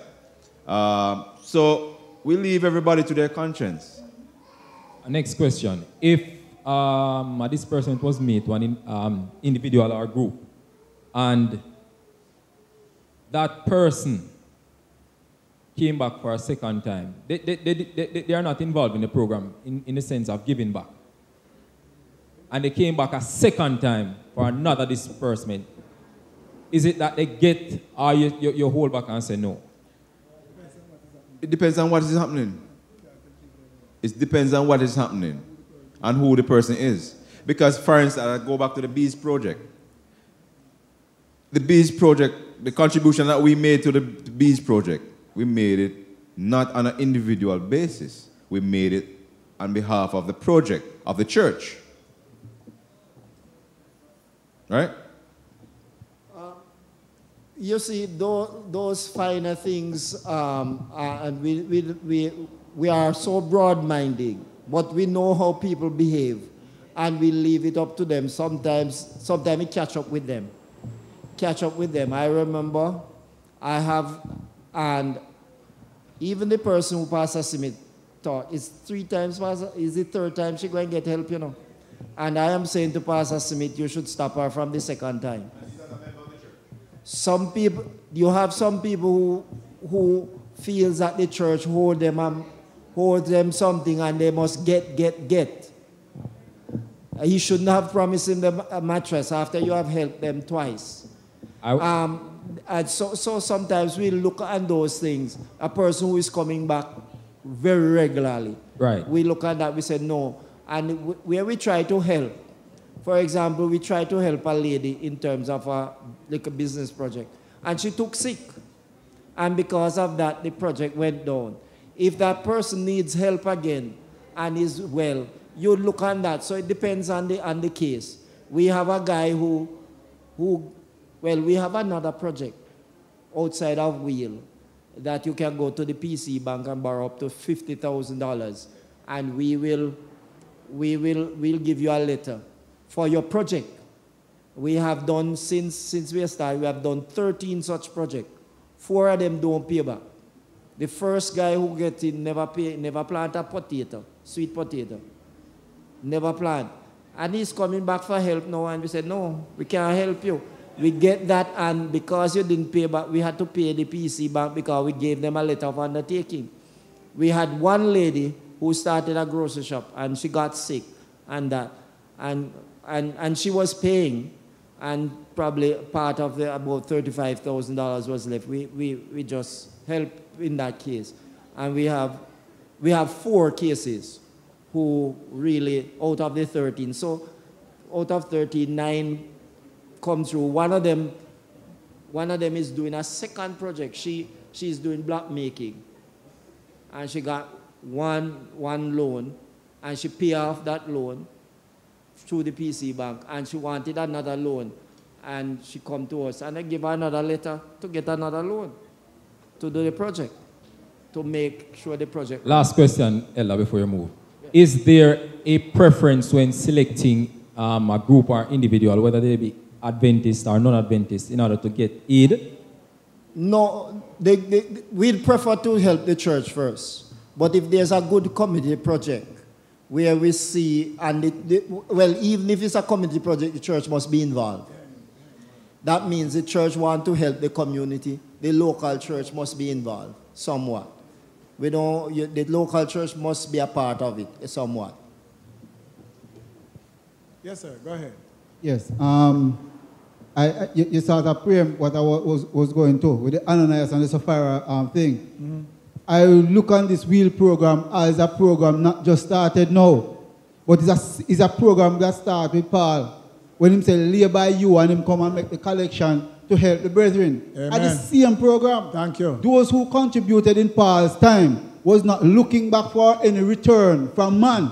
But God always multiply what you give and give back to you that you never in want. So when you give to God, He multiplies and give back to you that you don't lack or in want of anything. And what you give, like the widow who gave her 2 mites, she give all that she have. Amen. Without any prejudice or anything. And it was multiplied. The question was asked, who give more? The merchant who returned bountifully and say and boast of what he give.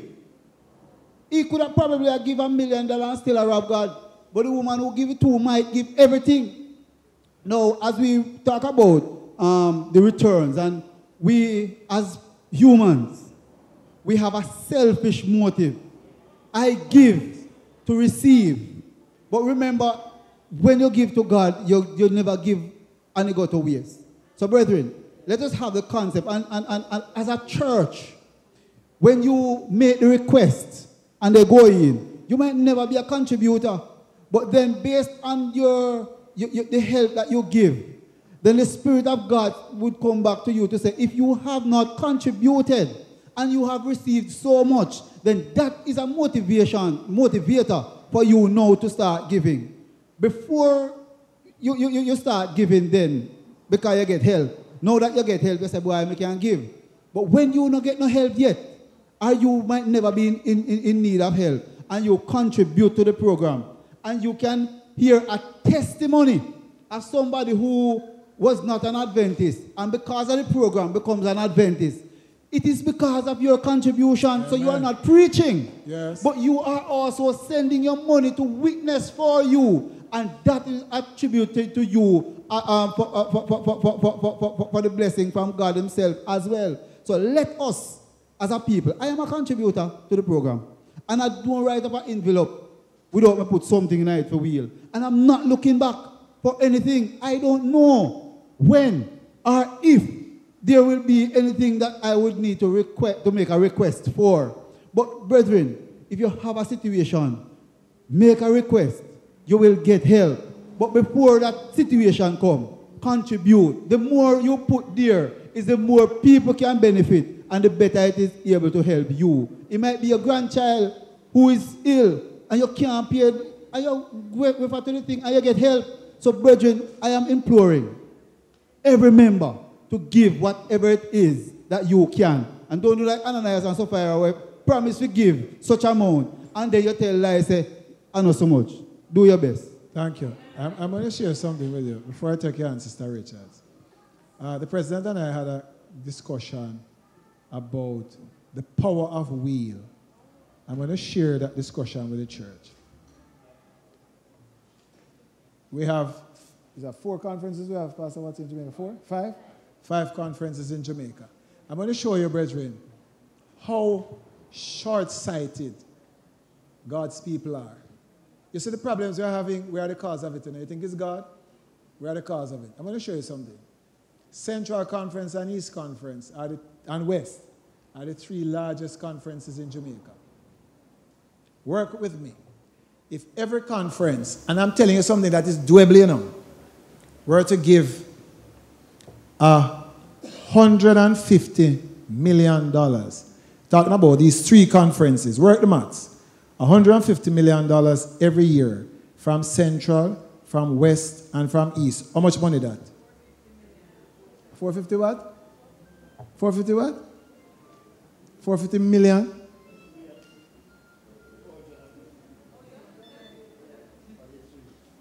$450 million, right? All right. The other 2 conferences are smaller. If each of them were to give $50 million, how much money that we would have? So that's $500 million, right? You tell me something now, brethren. Work with me now. Which Adventist church would have to be borrowing loan to get it fixed or built? Which Adventist would be sick and can't get medical help? Which Adventist, and I'm telling, not because, although all the conferences are big, $500 million a year is a whoop of money. You follow what I'm saying now? I'm just saying that that's the least amount. What is happening is that, you know why China is so rich, brethren? You see the world? It takes everything that God writes and build itself. And the people of God sit down around there and say, it's what I want. It's what the Chinaman do. Chinaman says, we are the most populous nation on earth.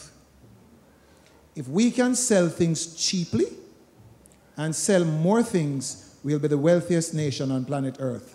Aren't they not doing that? Yes. Exactly. So what the people of God is doing, we have the numbers. This is the largest church in Jamaica, you know. It's the Seventh-day Adventist Church, you know. The largest single denomination is the Seventh-day Adventist Church. No other church is as large as us. Yet, we're struggling. We're struggling. Why were we struggling? Because we forget one salient point. When God made man, he made man on the 6th day of the week with everything already made. And then he said to man, here, give man enough. We forget that every single thing that we have was given to us by God. So what we say now, listen to me now, brother, work with me. Listen to the people who go to university to do. You know how hard me have to work for this? You know how much sleepless nights me have to go there? I said, go on, go on. You know how much money me have to spend for this? I said, go on, keep going. You know how much time, you know, eat? I said, keep going. You never hear, and you know, thank God for it. You never hear that. Well, it's the very same thing that's happening to us now. You know how hard me have to work and how much hours me have to go through to get this money, and how much this me have to do that. And God never, and I'm telling you this, brother, because I'm passionate about it. God never does anything for us. We have forgotten that he made us last with everything already made. And I'm telling you, God makes no mistake, because if he did ever make man first, and me help him, and me help him do that. It's true. That's how we are. And me help him do that, and me help him do that, so we think him big. So God said, no, I'm not that. I'm going to make it and give you and say, here. So the gold and the silver is mine. We rub it and say, no, no fear. For me. Brethren, we need to be better than that. And I'm passionate about it. Yes, Sister Richards. All right. I noticed that you said each local church of the application forms and so forth. What's the evaluation process of assessing which need is greater, which need should address first? Is it first come, first serve, or you assess the needs? Like if two persons come in want to do a surgery, two different types of surgeries, is that you assess, like we have this amount of money and this person seems as if they're in dire need, and that's the person we're going to address first. The PDAC will be the best person to answer, but Pastor Watson is capable. That's a good question. Generally, we look at the more serious case. Somebody has to do the surgery next week while somebody is a month down the road. We'd first make sure that the one who is more critical gets the better help for the more critical cases. But we try to help both as much as is possible. We don't want to turn away anybody. You might. We are in the hurricane season. Yes. I want to know if the W.H.E.E.L program just stands for Central Jamaica Conference, or is it extended to all the conferences in Jamaica? No, it's just a program for the Central Jamaica Conference at this time. We are not mindful if the other conference want to develop something in a similar way. Even if they want to call it W.H.E.E.L, they just come to us and we talk about it, and because it was developed here. But when you develop something for the church, you will notice on the church website, everything that is there, you can download them and use them, because once you are working for the church, anything you develop belongs to the church. And that it belongs to the church. So once the church, our church, Adventist Church, wants to use it, then we. But right now, it is for Central.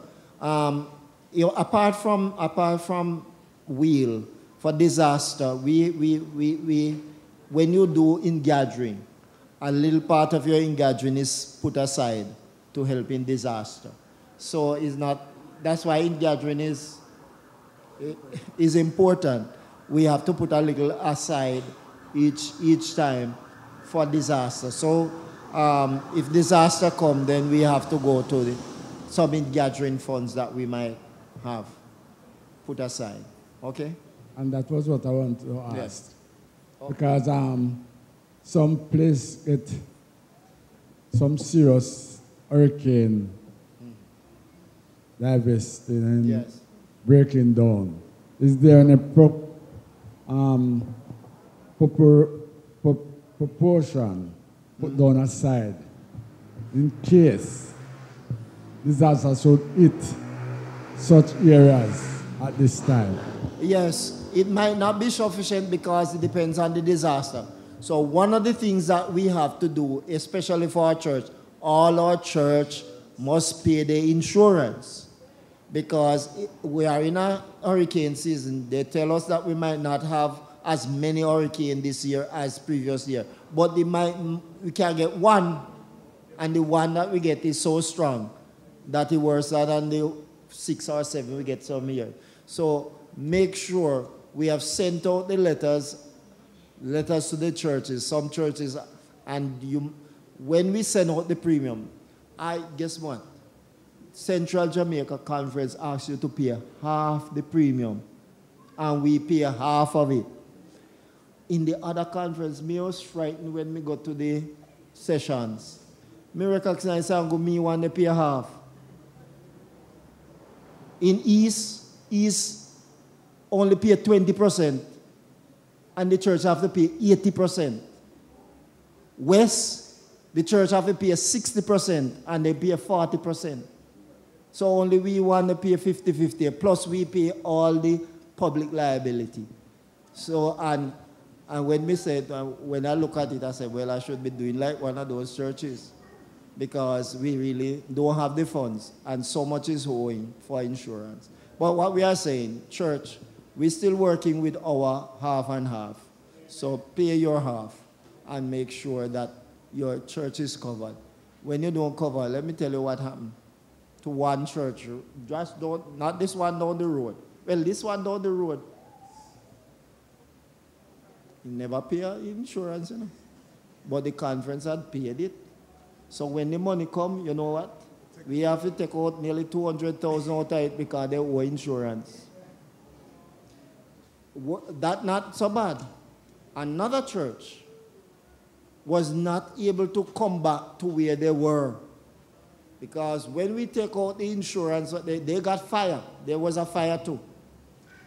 And when we take out the insurance and what the insurance company sent, they would get one, the insurance company have a clause that if what they send for the insurance payment does not cover the loss, they have a clause that they would be willing to look on. If you show the invoice that you buy everything and these were not able to acquire, they will put it up to 20% more and give you.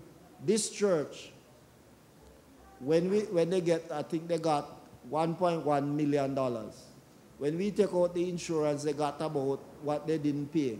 They got about nearly 900,000. 900,000 couldn't put back what they have, and they couldn't provide a receipt to say they spent the $1.1 million. So therefore, they couldn't apply for the other 20%. So you are putting yourself at risk if you don't have the money when the insurance comes and we take out the premiums and you can't replace the things that you lose. All right? So that's to tell you why it is important that the insurance should be paid. Sister Delicia. All right, so for these persons that have been assisted, do they give a report or you do a follow-up research to know, for example, if a surgery, was the surgery done successful and if they are okay? Do they provide a report? PDAC would normally. Remember, none of the funds are being disbursed to people. They're always going to be disbursed to institutions, and they would see the invoices and all of those things from the doctor. Yes, Sister Anita. In regards to being a part of PDAC, responding in that aspect, the young lady that asked if assessment is being done. Yes, assessment is being done, especially like she spoke of with the medicals. Because the thing is, your local church pastor is automatically a part of PDAC. They are the ones who sign the applications. So they know more about the issues or the cases that is to be dealt with. So when they are there, when the application is being reviewed, they sometimes can give an input to say, okay, this person is more in need than this person. For instance, the other day we had one where 2 applications came from one church, and it was for school tuition because exam was to be done, but one was more in need than one. And we gave the pastor the option to choose from which one of the 2 because he came there to plead the case, to represent these 2 persons, and he made the choice in which one should get it. So the most times the one, as Pastor Watson said, is the one that is most in need. You know, and based on that situation, you see, brethren, if we have the fund, then everybody will get help. Once the funds is there, we'll grant the request. PDAC will be able to grant the request. So we're just pleading to you, brethren. We're not saying you're not giving. Or give, if you can give, more. Yes, Elder Martin. Well, I have two issues, and I'm going to try to be as balanced and as rational as I can be. Ella Bolton, good evening, sir. Ella Watson, good evening, sir. If I had my way, this church would not pay insurance. And I say it on the board countless times. We had a fire around there, Pastor, which you know of. We applied to the conference. We got nothing. The time we were paying, nothing, Pastor. Your face look a little askance, Pastor, like you're wondering. They'll never get it. We didn't get it, Pastor. If you sent it, we didn't get it. We had the break-in around there. Yeah, by that time, we had stopped paying insurance. And because my point is, I don't see where we benefit from I'm not saying other churches don't, I would never say that. I'm saying this church, I don't see where we benefit from a conference. That would be necessary for us to pay insurance. But I don't want a virgin to agree with me. This is my personal point of view. So I don't want a virgin to jump upon. If they agree that we should pay insurance, then by all means. But I'm saying, me personally, I tell the pastor, all right, we're not paying any insurance. But then they go up behind me and they do it. That's one point. My other point, Pastor, I think the conference is overreaching somewhat in what they take from the churches. Sometimes when we send the remittances to the conference, we hardly have money to pay the light bill and to pay the janitors and to pay the other, or meet our monthly expenses. But we are very faithful when it comes to remittances, and we're not going to touch that. I can tell you that. Don't ever expect it that Kidston is short or they come late. We're not going to do that. But something has to be worked out. And when the church, because it's the same people who pay the tithe, who pay the offering, who need the comfort, And the light, if we lose the services of the light, the conference is not going to help us. They're not going to help us. And we wouldn't ask them either. I'm saying in some way, we have to find some balance. I don't know how you're going to do it, but there has to be some balance where the church can manage use its resources to manage its obligations during the month. That's all I'm saying. I don't know if you want to respond.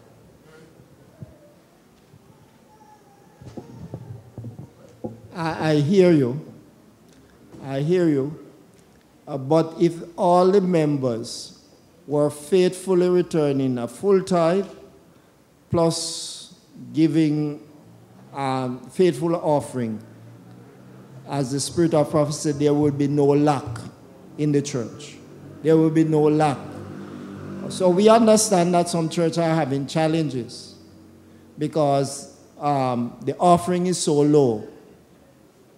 And some people have not yet reached to the point in their own spiritual experience to return a faithful tithe and to present, to give a free will offering that is representative of what they can do. They can do. We know that, and the Lord says the poor we always have with us. And we have to try to balance that. And the strong has to help the weak. And in doing that is by pooling the resources in a central place and redistributing. If we were to do like some churches, where the pastor is paid according to the number of churches and the number of tithe that comes into that church, some church pastors would go home without much because they are up. We have some districts that if we look, their total income cannot pay the pastor in some district. And some district, it could pay 2 pastors. So that's how our church is organized, and I think it's the best to distribute in an even way. Now, if you had a problem with insurance, we have had challenge with the insurance. Right now, we are trying to get 1 or 2 of those claims. I think they sent 2 claims recently, one in St. Catherine. But the challenge we have is that the things are not done timely, and they write me the other day, they write through the union and write to say that we are taking too long. Within 30 days, The claim should be in with everything. And one of the things that holding sometimes is a police report. Sometimes we don't get the police report. And if we don't get the police report, there are ways, I am saying, that whenever there is a disaster or an incident, give the report as quickly as possible. If you don't have the police, make sure that you take pictures. Make sure that you take pictures so that we can have pictorial evidence. Make sure also that you have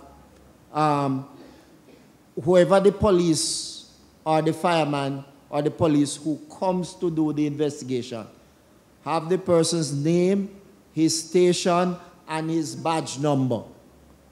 Those things we can, if you are not getting help from locally when you are trying to get it, because you have to pay probably $3,000 to get the report. If you're not getting help, if we have those information, and we send that information and say to Adventist Youth Management, we are having challenge in getting those reports. This is the station, this is the police name, this is the badge number. Then those things, it helps to speed up the process. And sometimes the process takes too long, and when the claim is completed, it's late. Even some of the claims that I'm getting now, they are sent in late. So we have to go back and look, and we have a few churches who are outstanding, and they have written to us, when they claim, you know, like all insurance, you have what you call excess. When the claim is below a certain, I think for some claims, I think for hurricane claim is, I think, a 5,000 excess, name, storm, and so on.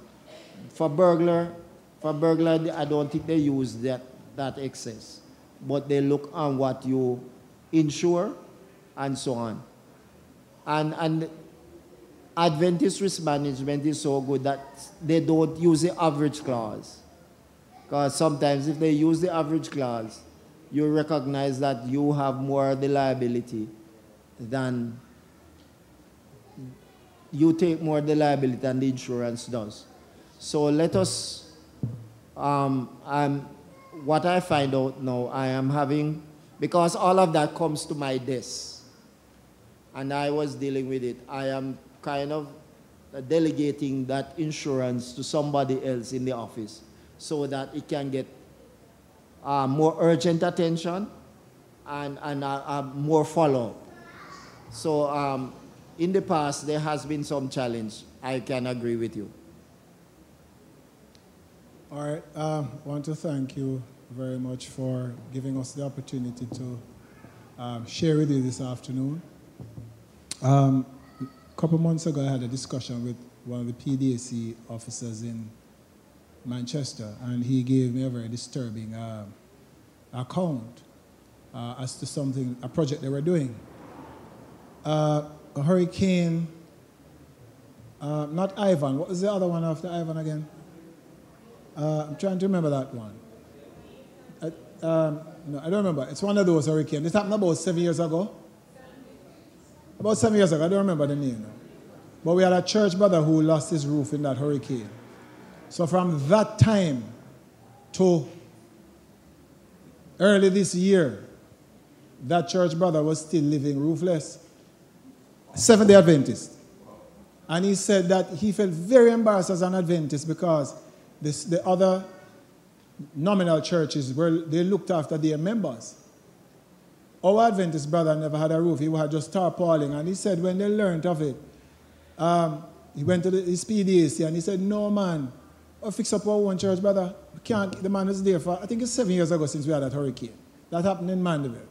Now I'm saying all of this, brethren, to say that somehow we have to take greater interest and care in our brothers and our sisters. And when they hurt, we hurt. When they lose a loved one, it should affect us as well. And I just want to encourage those of us who have been contributing to W.H.E.E.L and to the church itself, financially and in other ways, that you'll continue to do so without watching, looking back for anything. Just do it until the Lord so you can't do it anymore. I want to leave you with these thoughts. Sister Delisha asked me to just do the Vesper. Joshua chapter 13, I noted with care that when he was old and stricken, oh, Brother Freddie, you had your hand up? Oh, when he was old and stricken in years, the Lord said unto him, Thou art old and stricken in years. There remaineth yet very much land to be possessed. And if you read all of Joshua, you would have known that Joshua has been fighting with it, a lot of nations, kings and so around him. And he's old now, ready to take a rest, and the Lord is saying, I have a lot of land, a lot of work left for you to handle. Now, I think it was about 30 countries that Joshua had to conquer. But I noted verse 6, all the inhabitants of the hill country from Lebanon unto Misrepoth, Maim, and all the Sidonians, them will I drive out from before the children of Israel. Only divide it by lot unto the children of Israel, unto the Israelites for inheritance, as I have commanded thee. And as you go through the story, you realize that God himself wanted to ensure that the children of Israel were always taken care of. So whether it was food, he provided it, although they were ungrateful. If it was countries that wanted to demonstrate that they were the nations of choice, God would say, I have the nation of choice, follow what I say, and give them the land. Now, when we commit ourselves like the Jesuitites did, in that they made a pact with Israel, Israel looked after them. Israel fought everybody around them and still maintained peace with the Jesuitites. And they dwelt among them. Now, the final verses of the scripture, which is about, it says, the tribe of Levi, Moses gave not any inheritance. And I'm reading this for a particular purpose, which I'll explain to you. But under the tribe of Levi, Moses gave not an inheritance. The Lord God of Israel was their inheritance, as he laid upon them. And I'm saying this to say, for those persons who may have a problem with your tithes and where it's going, the Levites were the ministers. Their inheritance came from God. Follow me now? In our day and age, they have to survive because the system is not set up as it was in the days of the children of Israel. It's set up a little differently. But our ministers ought not to be doing any other work other than that which they are called to do. You follow what I'm saying now, brethren? So we need to be faithful in our tithes and in our offering, because in the scriptures, as you read through it, God ensured that all the Levites were well taken care of, you know. They were well taken care of. They had everything that they needed, right? It's just that they never got the inheritance that was being shared up with the other tribes, because their inheritance, as it said, came from God. They were working on God's behalf. So let us be faithful people to God in our tithes, in our offerings, in our gifts, in our services, knowing that all the gifts that we have and every one of the resources that we have does not belong to us. It belongs to God. We are only stewards of it. And when we die and leave this earth, we no longer are stewards of what we leave behind. Somebody else now would have become a steward of that. However, our accountability will not, us dying will not negate us from having to give an account.